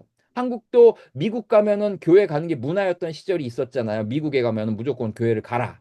그런 것처럼 중국 동포들도 한국에 오면은 교회 가는 문화가 있었는데 2023년 이후에는 이 교회와 이주민 공동체의 괴리가 크게 생겨가지고 지금 중국인들 한국에 100만 명 있지만 교회하고는 별 관계 없어졌습니다. 이게 갭이 커져 버렸습니다. 이렇게 되어졌는데 이제 3기 때는 뭐냐면은 환경 변화가 됐어요. 어떤 환경 변화냐? 인구 감소가 와버렸어요. 인구 감소라는 환경 변화가 크게 와버렸어요. 여기에 대해서 이제 키마도 있지만 KWMA도 있고 그래서 이 인구 감소라는 환경 변화와 기독교계의 우리에 대한 관심을 어떻게 소화해서 이거를 표현해내고 이 힘을 잘 도구로 가게 할 거냐, 약으로 가게 할 거냐가 우리 사역에 되게 중요한 부분들이 되어져 버린 그런 현실인데 우리 현재 이주민 사역을 보면은 좀 안타까운 부분들이 뭐가 있냐면 요거 있어요. 저는 현재 이주민 사역의 현황을 보면은 예배와 양육 때 인권복지 문화를 이거를 2013년도에 전국적으로 조사를 한 통계 자료가 있거든요. 제가 요거 원하시는 분은 자료 드릴 수 있어요. 여기 보면은 예배와 양육이 8이고 인권복지 문화가 2라고 되어져 있어요. 자기 단체, 교회의 존재 의미를 예배 양육의 8, 인권복지의 2라고 존재 의미를 목적하는 바를 이렇게 했는데 활동을 뭐를 어떻게 했느냐? 어떤 활동을 했느냐라는 부분들을 쭉 살펴보면은 이게 거꾸로가 있어요. 예배 양육에는 2고 다른 활동에 8루가 있어요. 그러니까 이게 저는 이렇게 얘기해요. 이래서 이 부분들을 이주민 사역의 현재를 보면 8대 2를 목적하지만 실제는 2대 8이다. 이게 거꾸로가 있어요. 그래서 being과 doing이 엉켜서 버려서 거꾸로가 있어가지고 이게 예배와 양육에 있어서 진검승부를 제대로 못했다라는 거예요.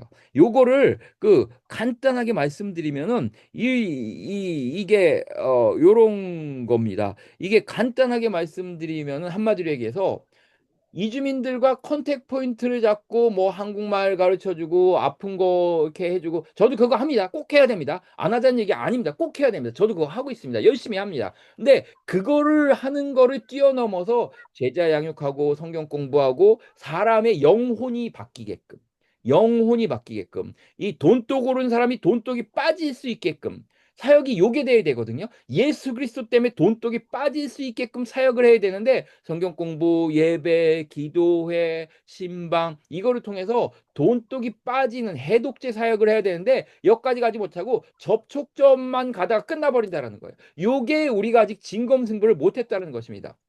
아까 매향교회라고 할아버지하고 합병한 정진학 목사님 태국 선교사 하셨던 그분은 이주민 사역 뭐냐 이렇게 얘기합니다. 이주민 사역이란 뭐냐면은 문화와 언어를 초월해서 거룩한 라포를 형성해서 그 거룩한 라포를 가지고 목양하고 제자 양육하는 게 이주민 사역이다라고 얘기를 합니다. 다시 한번 말씀드릴게요. 이주민 사역이란 뭐냐? 언어와 문화를 초월해서 거룩한 라포를 형성하고 라포 아시죠? 그 사람과 심리적으로 하나 되는 거. 근데 그냥 심리적으로 하나 돼서 그 사람 이용해 먹고 피로로 단물만 쏙 빼먹을 수도 있잖아요. 그게 아니라 거룩한 라포. 예수님을 위한 거룩한 라포를 형성해서 그 거룩한 라포를 형성하는 것 과정 속에서 목양과 제자 양육으로 사람이 변화되게끔 하는 게 이주민 사역이다라고 정진학 목사님은 얘기하시고 이분도 사역 그렇게 잘하고 계시거든요. 그래서 저는 이제 돈독 쪽으로 얘기하고 요분은 거룩한 라포 쪽으로 얘기하는데 뭐가 됐든 상관없어요. 하나님이 주신 은사 가운데 자기 사역, 자기 받은 거 같고 이게 얘기의 가장 큰 포인트는 뭐냐? 접촉점을 뛰어넘는 그 영혼의 깊은 부분들을 만질 수 있는 데까지 내려가서 우리가 내려가서 섬겨서 영혼의 거룩함의 온전함을 회복하게 하는 사역을 해야 된다. 지금까지 이렇게 얘기하면 좀 안타깝고 좀 저기 죄송스럽지만 접촉점 이상 사람 모이는 거 이상 내려간 분들이 별로 없어요.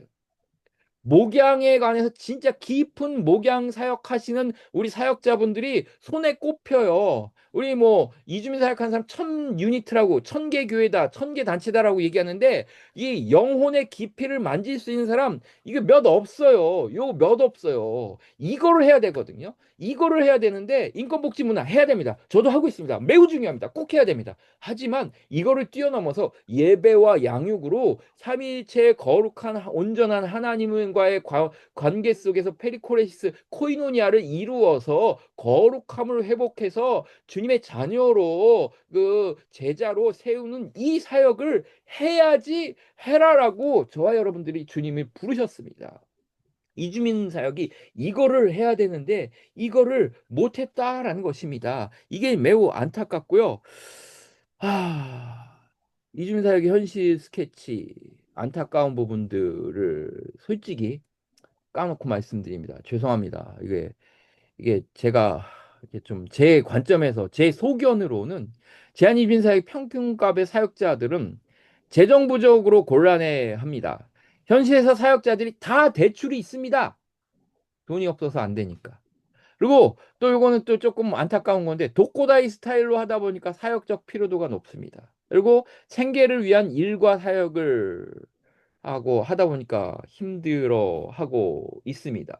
그리고 또 이게 전에도 어려웠지만 변화된 환경 속에서 우왕좌왕해서 적응하지 못하고 사역적 영적 돌파를 넘어가지 못하고 힘들어하는 상황인데 젊은이나 새신자 유입이 존재하지만 매우 적고 기존 신자와 본국에서 오는 현지인 크리스찬으로 메꾸어지는 현실이 사실 이게 평균값이 아닌가라고 저는 죄송하지만 이렇게 생각을 합니다. 이게 그리고 사실 이게 대형 교회 소속 외국인 예배도 까놓고 보면 이주민 사역의 부흥이나 혁신적인 돌파가 일어난 지는 오래됐고 전임 사역자들이 과거에 이루어 놓은 이주민 사역의 연장선상에서 평균 정도 수준의 명맥을 유지하고 있습니다.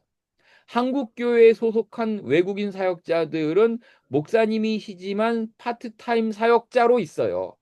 우리 몽골 목사님들 같은 경우에 보면은 애 둘에다가 가정이 있으면은 이제 서울에서 집 월세가 적어도 6, 70만 원, 100만 원 요 사이거든요.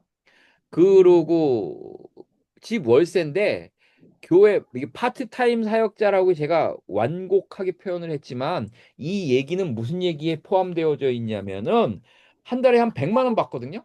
월세 내면 땡이에요. 먹고 살 수가 없어요. 먹고 살 수 없으니까 뭐 해야 돼요? 몽골 목사님들은 이사 알바해야 돼요. 이사 알바해야 되니까 이사 알바하면 새벽 5시에 나가잖아요. 그리고 육체노동하고 힘들고 집에 와서 샤워하잖아요. 샤워하고 나면은 신방 갈 힘이 없어요. 경건 생활로 설교 준비를 열심히 해야 되는데 그 힘이 잘 안 나와요. 이게 되게 힘든 그런 악순환의 연속인 경우가 많고 고령 사역자인 경우들도 많고 그렇게 되다 보니까 사역적으로 매너리즘에 빠진 경우가 많이 있다라는 부분들을 현실 속에서 이게 왜 이렇게 되느냐? 이게 저는 첫 번째로 잘못된 거는 2004년부터 2007년도 요때 잘못했어요, 우리가. 요때 이주민에서 100만 명에서 200만 명 넘어가는 요 시기 요때쯤에 우리가 사역자들이 목양에 집중했어야 됐어요. 제 생각에는. 그러면서 아까 말씀드린 뭐 돈독 얘기를 하던 거룩한 라포 얘기를 하던 그거는 하나님한테 각자 받은 게 다른 건데 요때 진검승부를 했어야 됐어요. 요때쯤에 목양을 하고 진짜 제자 양육을 하고 여기에 목숨을 걸어야 되는데 요때쯤에 뭐가 있었냐면은 사통 아시죠? 사회통합 프로그램이 생겨나면서 많은 목사님들이 글로 들어가 버렸어요. 그리고 사통하면서 내가 먹고 사는 부분들에 해결하는 거로 들어가 버리고 이 먹고 사는 부분들을 추월해 가야 되는데 거기를 넘어가지 못하고 거기에 걸려 버리고 이 변혁기에 제대로 대응하지 못한 안타까운 부분들이 있었다라고 저는 생각을 합니다. 그래서 이때 사역 시대 변화에 대한 적응이 실패했었고 외국인 커뮤니티가 세지다 보니까 차이나타운, 러시아타운 국가별 연합회들이 세지니까 교회에 올 필요가 없어졌고 아까 제도도 바뀌었고 여러 가지 SNS도 생겼고 그래서 필요에 의해서 왔고 필요가 없어져서 교회를 떠난 이주민들이다라고 저는 생각을 합니다. 그리고 또 이때 사역 방향의 설정도 실패를 해버렸어요. 그리고 이주민 사역자의 양적인 부분들도 부족하고 고령화도 심각하고 그리고 사역자의 영적인 성숙이라는 부분들도 매우 안타깝게 되어져 버린 그런 현실 속에서 우리는 어떻게 될까라는 부분들 10분 남았는데 예, 이거를 어떻게 될까라는 부분들을 요거를 얘기해야 되냐면 요거 넘어갈게요. 요거를 얘기를 할게요.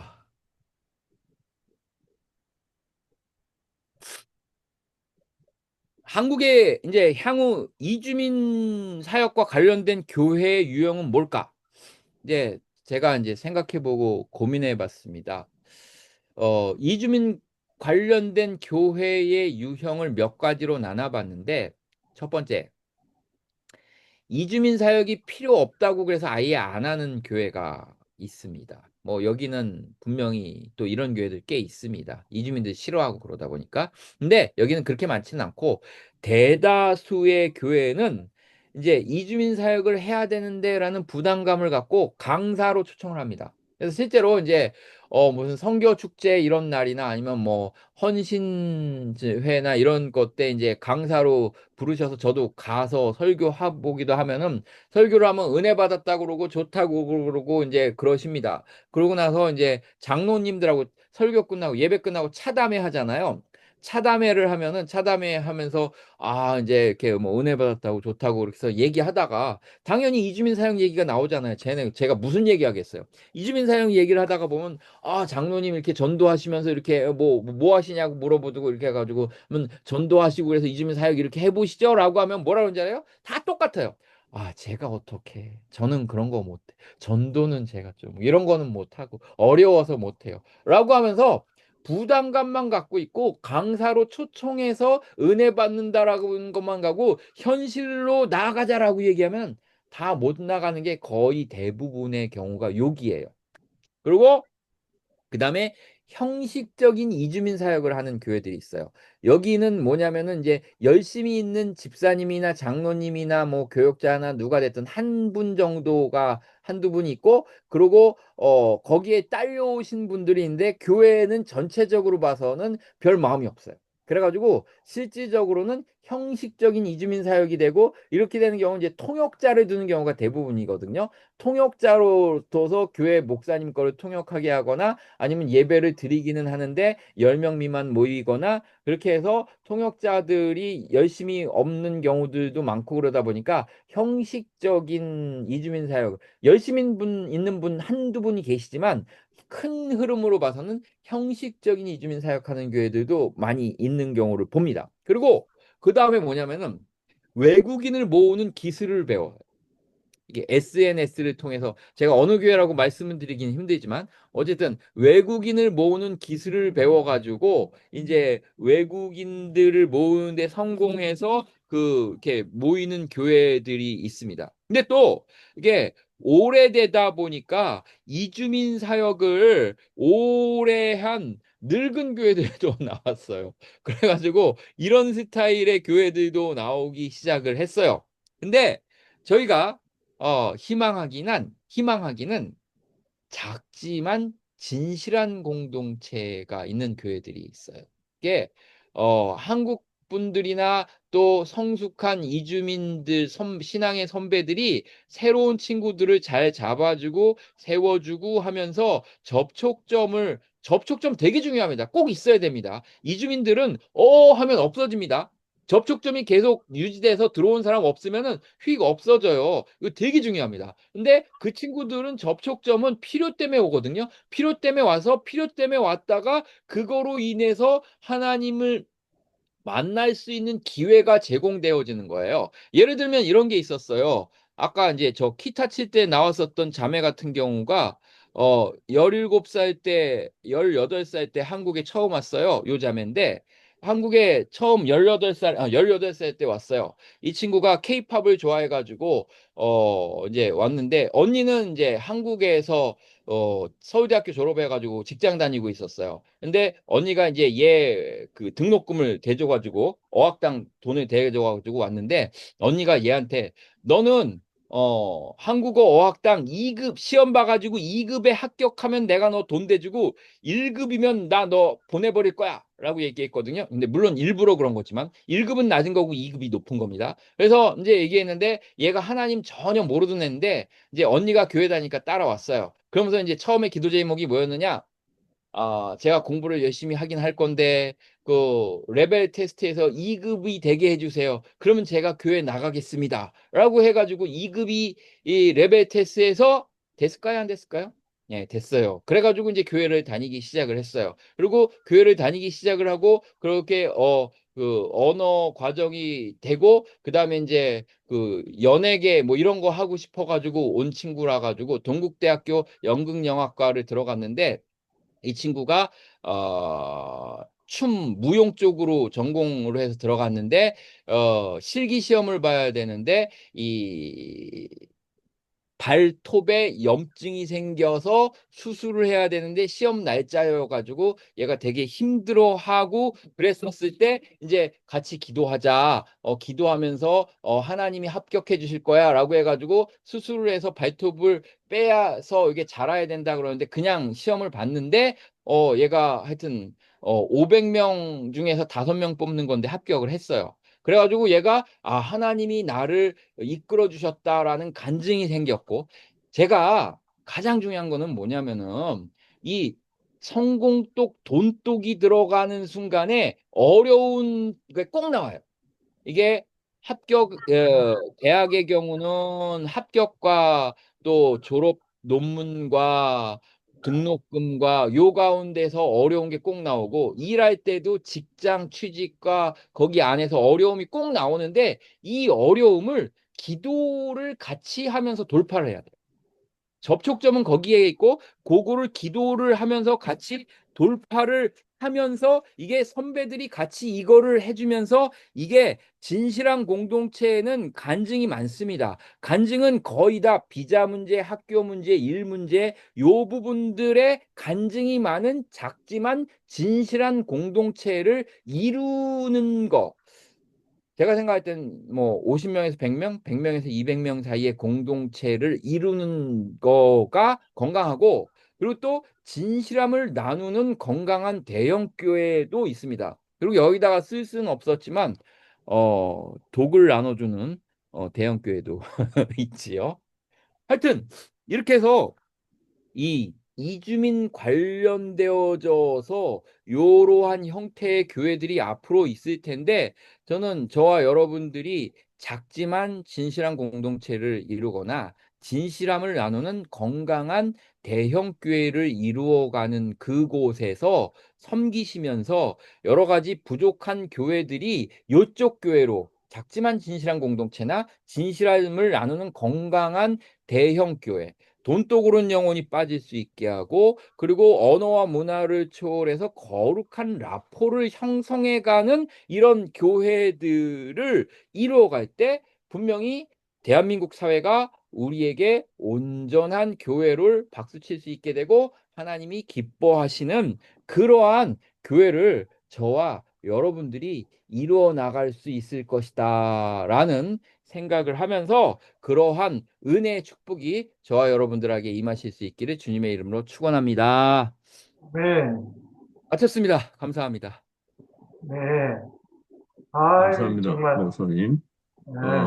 귀한 강의 해주셨는데, 여러분들이 어떻게 들으셨는지 모르겠습니다만, 목사님 요 뭐, 빛내려 주셔도 되고요. 우리가 이제 앞에 몇 분의 이제 강의를 들으셨고, 또 우리 이제 세 번째 우리 예동 목사님 강의를 여러분 이제 들으시는 걸로 제가 알고 있는데, 어, 저는 오늘 상당히 좀 중요한 이야기를 많이 들었거든요. 왜냐면 현장에 나서 나오는 목소리이기 때문에 그래요. 그 이야기들이. 그래서 우리가 이제 막연히 비상적으로 알고 있는 것과는 굉장히 다른 다르거나 아니면 새로운 그런 주제와 얘기들을 좀 많이 들었어요. 뭐 지난번에도 제가 잠깐 들었습니다만은 여러분 어떻게 생각하세요? 돈독 이야기 오늘 또 하셨는데 이게 왜냐니까 이게 지금 실제적인 문제거든요. 지금 이제 이 이주민들이 지금 이제 당면하고 있는 실제적인 문제예요. 그래서 이제 그런 부분이라든지 이런 부분도 있는데 혹시 여러분들 중에서 지금 오늘 강의 중에서 또 새롭게 알고 싶거나 또 질문할 사항이 있으시면 우리 지금 이 시간에 목사님께 질문해 주시면 같이 이렇게 나누는 그런 시간을 갖도록 하겠습니다. 예, 제가 하나 질문을 하겠습니다. 이해동 목사님. 네, 저도 말씀. 오늘 교수님, 신경규 원장님 말씀처럼 아주 충격적인, 저희 교회는 그 이방인 교회가 있습니다. 영어 예배부가 있는데 한 40명 정도 출석을 해요. 저도 한 달에 한두 번은 참석을 해서 같이 이방인들과 같이 교제를 하고 나누는데 제가 지금 세 가지를 얘기했는데 제가 충격을 받았어요. 뭐 돈. 그건 제가 이해를 가는데 두 번째는 자살. 그리고 두 번째 자살 및 땡땡땡 돼 있는데 그게 뭐죠? 동성연애, 네, 예? 동성연애. 동성연애 말이죠. 동, 동성연애 말고 자살 및 우울증, 예, 어, 예, 우울증. 예. 우울증. 네. 예, 예. 그 우울증이 있다는 얘기도 처음 들었고요. 또 자살, 그다음에 동성연애. 제가 아주 충격적인 얘기를 들어서 이게 제가 아주 깊이 몰라서 그렇구나 이 생각이 드는데 아주 깊이 한번 챙겨봐야 되겠다는 생각이 들었습니다. 너무 감사합니다. 참고적으로 한 가지 말씀드리면은 네, 이주민들의 정신 상태는 매우 불안합니다. 몽골 같은 경우는 몽골에서 막 자유로운 영혼으로 살았거든요. 음, 시간도 이렇게 잘 지키지 않고 자유로운 영혼으로 살았는데 여기 와가지고 꽉 눌리는 상태, 눌려서 살다 보니까 눌리는 거에 대한 반대급부가 우울증이고 스트레스고 이 스트레스가 엄청 많은 거의 결과물이 자살입니다. 근데 자살까지 가지 않더라도 그 앞에 있는 스트레스는 종기가 나오거나 몸에 뭐가 막 나오거나 염증이 생기거나 이거는 다 있습니다. 음, 자살까지 안 가더라도. 그러니까 요 부분들의 마음의 아픈 영혼의 상처받은 마음의 상처받은 부분들을 풀어주는 역할은 매우 중요합니다. 요게 접촉점이 되는 겁니다. 예, 예. 잘 알겠습니다. 목사님, 목사님, 저 질문이 있는데요.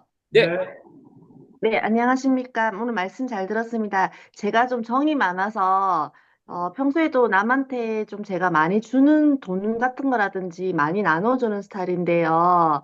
제가 지금 일을 열심히 하지 않았다가 지금 선교를 훈련 받으면서 선교지며 돈을 많이 나눠주려고 열심히 일을 하고 있거든요.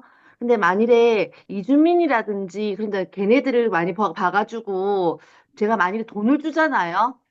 그 만일에 그냥 교회 오지 않는 아이들이라든지 만약 교회 오는 사람들한테 제가 만일에 10만 원이나 5만 원이나 개인적으로 돈을 주는 건 어떻게 생각하십니까? 일단 첫 번째 질문. 돈을 왜, 언제, 무슨 목적으로 주십니까?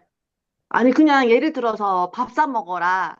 밥 사 먹어라. 말 교회 오잖아요. 너희들 예배 마치고 밥 사 먹어라. 뭐 해라 하면서 그렇게 주는 거는 어떤가요? 어, 지극히 좋지 않습니다. 안 좋아요. 이유가 명확하게 있는 게 좋습니다. 이유가 음, 명확하게 있는 게 좋습니다. 이유가요. 예, 그러니까 예를 들어서 밥 사 먹어라라고 하지 말고 밥을 사주면서 그 친구 네, 마음에 아까 말씀드린 우울증을 풀어준다거나 기도를 해준다거나 그러니까 이게 그 친구의 상태를 봐야 돼요. 네, 그 친구, 그러니까 그냥 돈을 툭툭 주시는 거 절대 하지 마시고요. 그, 네, 그러니까 효과적으로 돈을 쓰시는 방법은 저도 네, 주기도 합니다. 안 주는 거 예, 아닙니다. 줍니다. 예, 근데 예, 그 이유가 명확해야 되고 그 사람이 예, 받을 자세가 잘 돼 있어서 예, 이게 돈독 오르는 거에 그 더 상승작용하게 하지 않고 네. 그거를 잘 소화시키는 데 도움이 될 수 있게끔 하게 돈을 쓰세요. 제가 지나가는 폐지 아저씨들도 제가 밥 사드리고 그냥 이렇게 할아버지들 많이 하거든요. 그래서 제가 지금 이 선교 그걸 하면서 제가 아주 열심히 일을 하고 있거든요. 선교 헌금을 벌기 위해서. 그래서 지금 다문화 이거를 공부를 하면서 영혼 교회를 한번 갔는데 그 딱 용원에 가니까는 정말 이게 와 여기 진짜 그 청교할 사람들이 너무 많구나 싶었는데 주일날 보니까 다 길거리 그냥 앉아 있더라고요. 그래 보니까 내가 뭐 커피를 한 잔 사주고 싶거나 그런 게 있는데 그래 교회 말고는 근데 함부로 우리가 뭐 사주면 안 된다 이 말이죠. 그러니까 커피 그- 정도야 괜찮죠. 커피 정도는 커피 아까한테 5만 원, 10만 원 그러셔가지고 아니 커피 예를 들어서 그냥 다르죠. 길거리 앉아 있는 사람들 교회 오세요 하면서 커피 정도는 아, 그 괜찮아요? 정도야 좋은데 아, 이제 아까 아, 5만 원, 예. 10만 원하고 완전 다릅니다. 커피 정도하고 아, 5만 원, 10만 원하고는 차원이 다른 얘기입니다. 그거는. 그 교회 오세요 하면서 길거리에 있는 사람한테 그냥 커피 정도는 괜찮아요? 예, 그런 건 예, 예. 좋죠. 그리고 아, 그때 뭐 교회 오세요 안 하셔도 되고 교회 오셔 예, 하셔도 되고 커피 주면서 뭐가 힘들어요. 그러니까 이게 예, 영혼의 터치를 해주세요. 예. 어, 이거 돈 주는 거는 접촉점이에요. 접촉점. 접촉점. 예, 영혼의 어, 터치를 해주세요. 예수님의 사랑을 예수님이라는 얘기 예, 안 해도 되는데 예수님의 예, 사랑을 전달해 주세요. 예수님의 사랑 예수님 얘기 해도 되고 안 해도 되는데 중요한 거는 예. 내 안에 예수님의 사랑을 그 친구들한테 예. 주세요. 그리고 너무 돈은 지쳐, 컨택 포인트입니다. 길거리 앉아서 너무 지쳐 보이고 앉아 있어 그러면은 힘들어 보여서, 그러면은 그냥 이렇게 뭐 이렇게 커피 사주시면서 어느 거 어, 힘드세요? 한국 사람이 힘들게 했어요. 어, 아이고 내가 어, 대신 미안해요. 내가 대신 사과할게요라고 어, 영혼의 그, 예, 그 위로가 될 수 있게끔 영혼의 예, 평화 될수 있게끔 그런 음, 그런 지친 삶을 풀어주세요. 그 이야기 들어주고 커피 정도만 아 사줄까요? 예. 좋죠. 예, 예, 예. 아, 예, 알겠습니다. 아, 네. 예. 예. 여기 지금 그 이제 그 화면을 끈 분들 중에서 듣고 계신 게 있을 텐데, 이뭐 마무리 시간이니까 가능한 분들은 한번 화면을 한번 열어주시면 좋겠어요. 한번 열어주셔가지고 일단 보면서 우리 훈련이지 않습니까? 그러니까 서로 간에 이제 공동선택이 굉장히 중요해요. 제가 요즘 우리 대학원생들하고 이렇게 이제 그 선교적 교회론을 하는데, 우리 목사님이 계시지만 제가 이제 한 가지 질문과 함께 드리는 거는 뭔가 하니까, 이게 지금 그 이주민이 들어온 것은 우리가 교회가 이 그러니까 이 외부 변수로 들어온 거잖아요. 교회가 들어오라 그래가지고 이주민이 들어온 게 아니지 않습니까? 이제.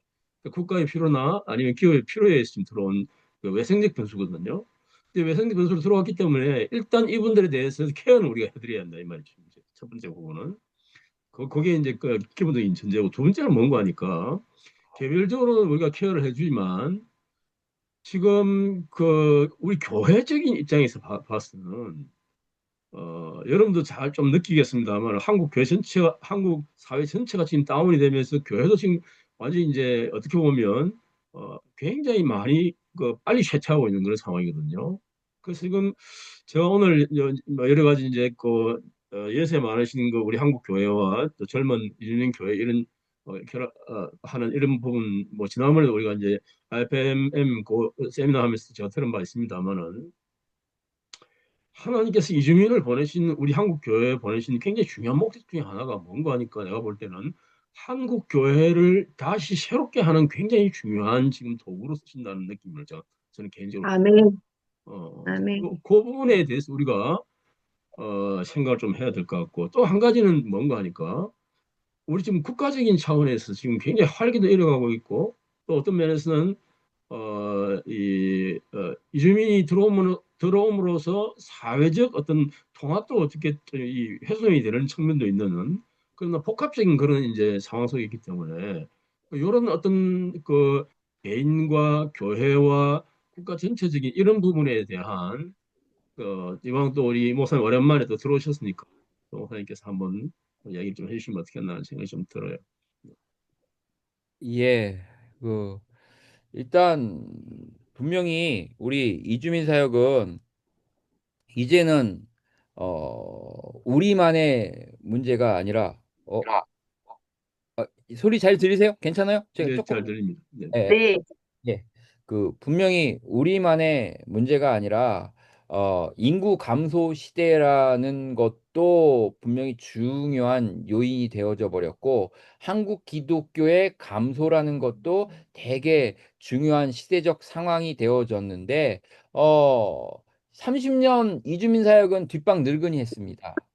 30년 동안 뒷방 늙은이였었는데 그동안에 있었던 것이 저희는 또 하나의 하나님의 비밀이 아니었나라는 생각을 하고 그 부분들을 잘 참고 견뎠고 그 앞으로의 30년은 분명히 이 이주민 사역을 잘 하나님을 기쁘시게 감당해 나간다면은 우리 사역 안에서뿐만이 아니라 기독교계 그리고 국가 정책적으로도 사회적으로도 아주 중요한 영향력을 미칠 수 있게 되어져 버려서 미국이 요즘은 조금은 아니지만 미국 국가 자체가 실리콘밸리는 전 세계 좋은 아이디어들 다 갖고 와라. 그 아이디어를 갖고 국가의 역동성과 국가 존재의 활력으로 갖고 갈 수 있었던 힘이 됐었는데 저는 한국 기독교와 대한민국 사회가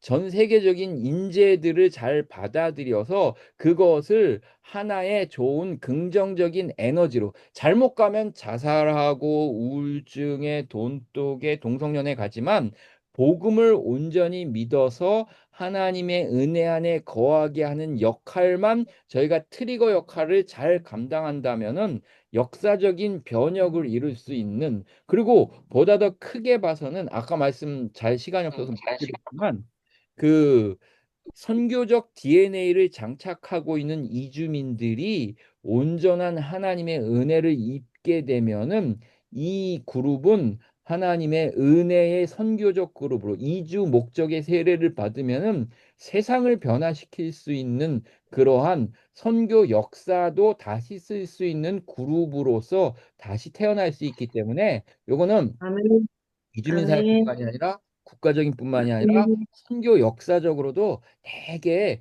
중요하고 의미 있는 사역을 저와 여러분들이 이 시대 가운데 받았다라고 말씀드리고 싶습니다. 네, 아멘. 감사합니다. 네네. 혹시 또 다른 어떤 거 질문하실 분들이 혹시 있나요? 네, 제가 질문 하나 드리겠습니다. 네, 네. 김기동 저는 집사님. 네. 캄보디아 사역을 좀 하고 있는데요. 저 농촌 지역 사역은 하다 보니까 그 캄보디아인을 만나는 접점이나 이런 걸 제가 처음부터 하우스를 찾아가고 해서 무난하게 잘 되었었는데 이게 밀양이거든요. 그럼 밀양 시내로 나오니까 밀양 공장에 다니는 캄보디아 친구들을 만나려고 하니까 이 막연한 거예요. 다니는 회사를 뭐 어느 공장을 찾아가 만나야 될지 뭐 이렇게 만나는 포인트가 굉장히 힘이 들어요. 그래서 그런 방법이 좀 좋은 방법이 있는지 자, 여쭙고 그럼 싶습니다. 여기 있습니다. 밀양에 외국인 식당 있을 겁니다. 외국인 예, 식당. 있습니다. 예, 외국인 식당에서 만나시는 방법이 하나 있고요. 그래서 예. 캄보디아 친구라고 그러셨나요? 캄보디아? 네네. 예, 캄보디아 음식을 먼저 잘 저기를 하세요. 컨택 포인트는. 그 캄보디아 네네. 음식을 잘 잡수시는 거고 그 본연의 맛이 어떤 맛인지를 갖다가 완전히 인식을 하셔야 돼요. 그 캄보디아 음식을 온전히 이렇게 맛있게 잡수실 수 있는 영혼의 기쁨을 장착하시면서 교제를 해야 돼요. 그래가지고 음식점이 가장 좋고 그다음에 환전하거나 아니면 그 캄보디아로 물건 보내는 데 있어요. 네네. 그런 데서 전도를 하시거나 그 접촉점은 일차적으로 식당과 그런 데고 거기서 얘기를 하셔서 뭐 명함 나눠주시거나 하는 부분들이 있고 아니면 그 친구들이 자주 가는 이마트나 뭐 그런 데 있거든요. 네네. 그 외국인 친구들이 잘 가는 생활 패턴을 잘 아셔서 거기에 맞는 장소에 가시는 게 가장 좋고 구미의 권주은 목사님이라고 있어요. 그분은 안녕하세요. 어디서 오셨어요? 책이 책 제목이 안녕하세요. 어디서 오셨어요?야. 그렇게 해가지고 전도를 엄청 많이 해요. 이마트 전도. 음, 음, 그래가지고 교회를 그거로 하시거든요. 그러니까 음, 접촉점은 쇼핑이나 식당이나 돈 보내는 거나 물건을 본국으로 보내는 데 관련되어지는 부분들이 가장 좋다라고 말씀드릴 수 있을 것 같습니다. 예, 음. 알겠습니다. 감사합니다. 혹시 거기 그 다카 공동체 그 접촉을 해보셨습니까? 네, 그죠? 예, 예. 잘 알고 또 서로 아, 연관대 네네. 하고 있습니다. 예, 아, 예. 그러시군요. 네네네. 거기에서 지금 또 2년째 제가 이제 농촌 캄보디아 친구들은 하고 있거든요. 그러시군요. 하고 네, 있는데 이제 다른 교회로 옮겨주면서 제가 이제 또 네, 밀양 시내에 나와서 거기는 이제 농촌하고 좀 거리가 있으니까 공장 지역에 네, 또 새로 개척을 하려고 하니까 뭐 식당도 지금 말씀하시는데 환전인데 다 하고 하는데 좀 만만치가 않아요, 그게. 네, 또 시간 그러시군요. 발전도 걸립니다. 시키. 이게 네, 꾸준하게 같은 데서 계속 가는 거가 중요하더라고요. 음, 광주에 그 프리칭 교회라고 최용진 목사님이 있는데 그 그 지하철이 아니라 버스 정거장에서 2년 계속 똑같은 데서 있었어요. 그래가지고 지금 한 저기 다르게 했는데 한 러시아 한 100명 교회가 됐거든요. 그러니까 음, 한 번이 아니라 꾸준하게 같은 데서 계속 가는 게 되게 중요하더라고요. 네, 알겠습니다. 예, 예. 예. 예. 혹시 또 다른 뭐 질문이 또 있으십니까? 예, 시간이 좀 지났는데 우리 그 목사님 참 감사합니다. 이렇게 늦게까지 귀한 강의 해주시고 우리 목사님 일단 보내드려야 될 것 같아요. 우리 목사님 감사한 네, 박수 한번 보내드리죠. 네, 감사합니다, 고맙습니다. 목사님. 감사합니다. 네, 네. 다음 또 뵙겠습니다. 네. 그러면 제가 조금 더 여러분들과 함께 또 얘기를 나누도록 하겠습니다. 늦었습니다만은 거기 이주민 사역을 우리가 지금 현재 지금 듣고 있는 상황인데 이번 주 토요일 날에 우리 그 전문의 선교 훈련은 동문인 우리 정한나 선교사님 우리 CPN에서 또 파송을 해서 선교사님으로 청관에서 지금 이 사역을 하시는데 사역을 아주 야무지게 잘 하시는 분이 있습니다. 그래서 이번에 거기서 하나님의 은혜로 거의 공짜로 이렇게 이제 뭐 비슷하게 거의 비용이 안 들고 독지가 있어서 그렇게 디자인도 해주고 인테리어도 해주고 해가지고 이거 토요일 날 오픈을 합니다. 제가 시간을 정확히 모르겠는데 하신가요? 12시인가요? 장로님? 거기 있으니까 혹시 가까이 계신 분들은 그걸 같이 참석을 해서 거기서 다 같이 얼굴을 보면 좋겠다는 생각이 좀 듭니다.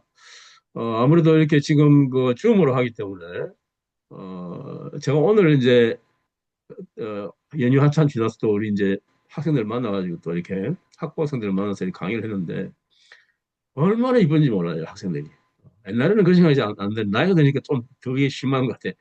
우리 아이들 보니까 너무 좋은 거야. 그래가지고 그냥 강의를 아주 즐겁게 한 이제 시간을 가졌는데 실제로 이 오프라인 강의의 장점이 그거예요. 그래서 지금 이제 우리 티칭을 하는 가르치는 우리 교수님들 사이에서는 이게 지금 온라인으로 이렇게 수업하는 것이 과연 이게 얼마나 효율성이 있는가 하는 부분들이 지금 얘기가 되는 그런 상황이거든요. 그래서 이제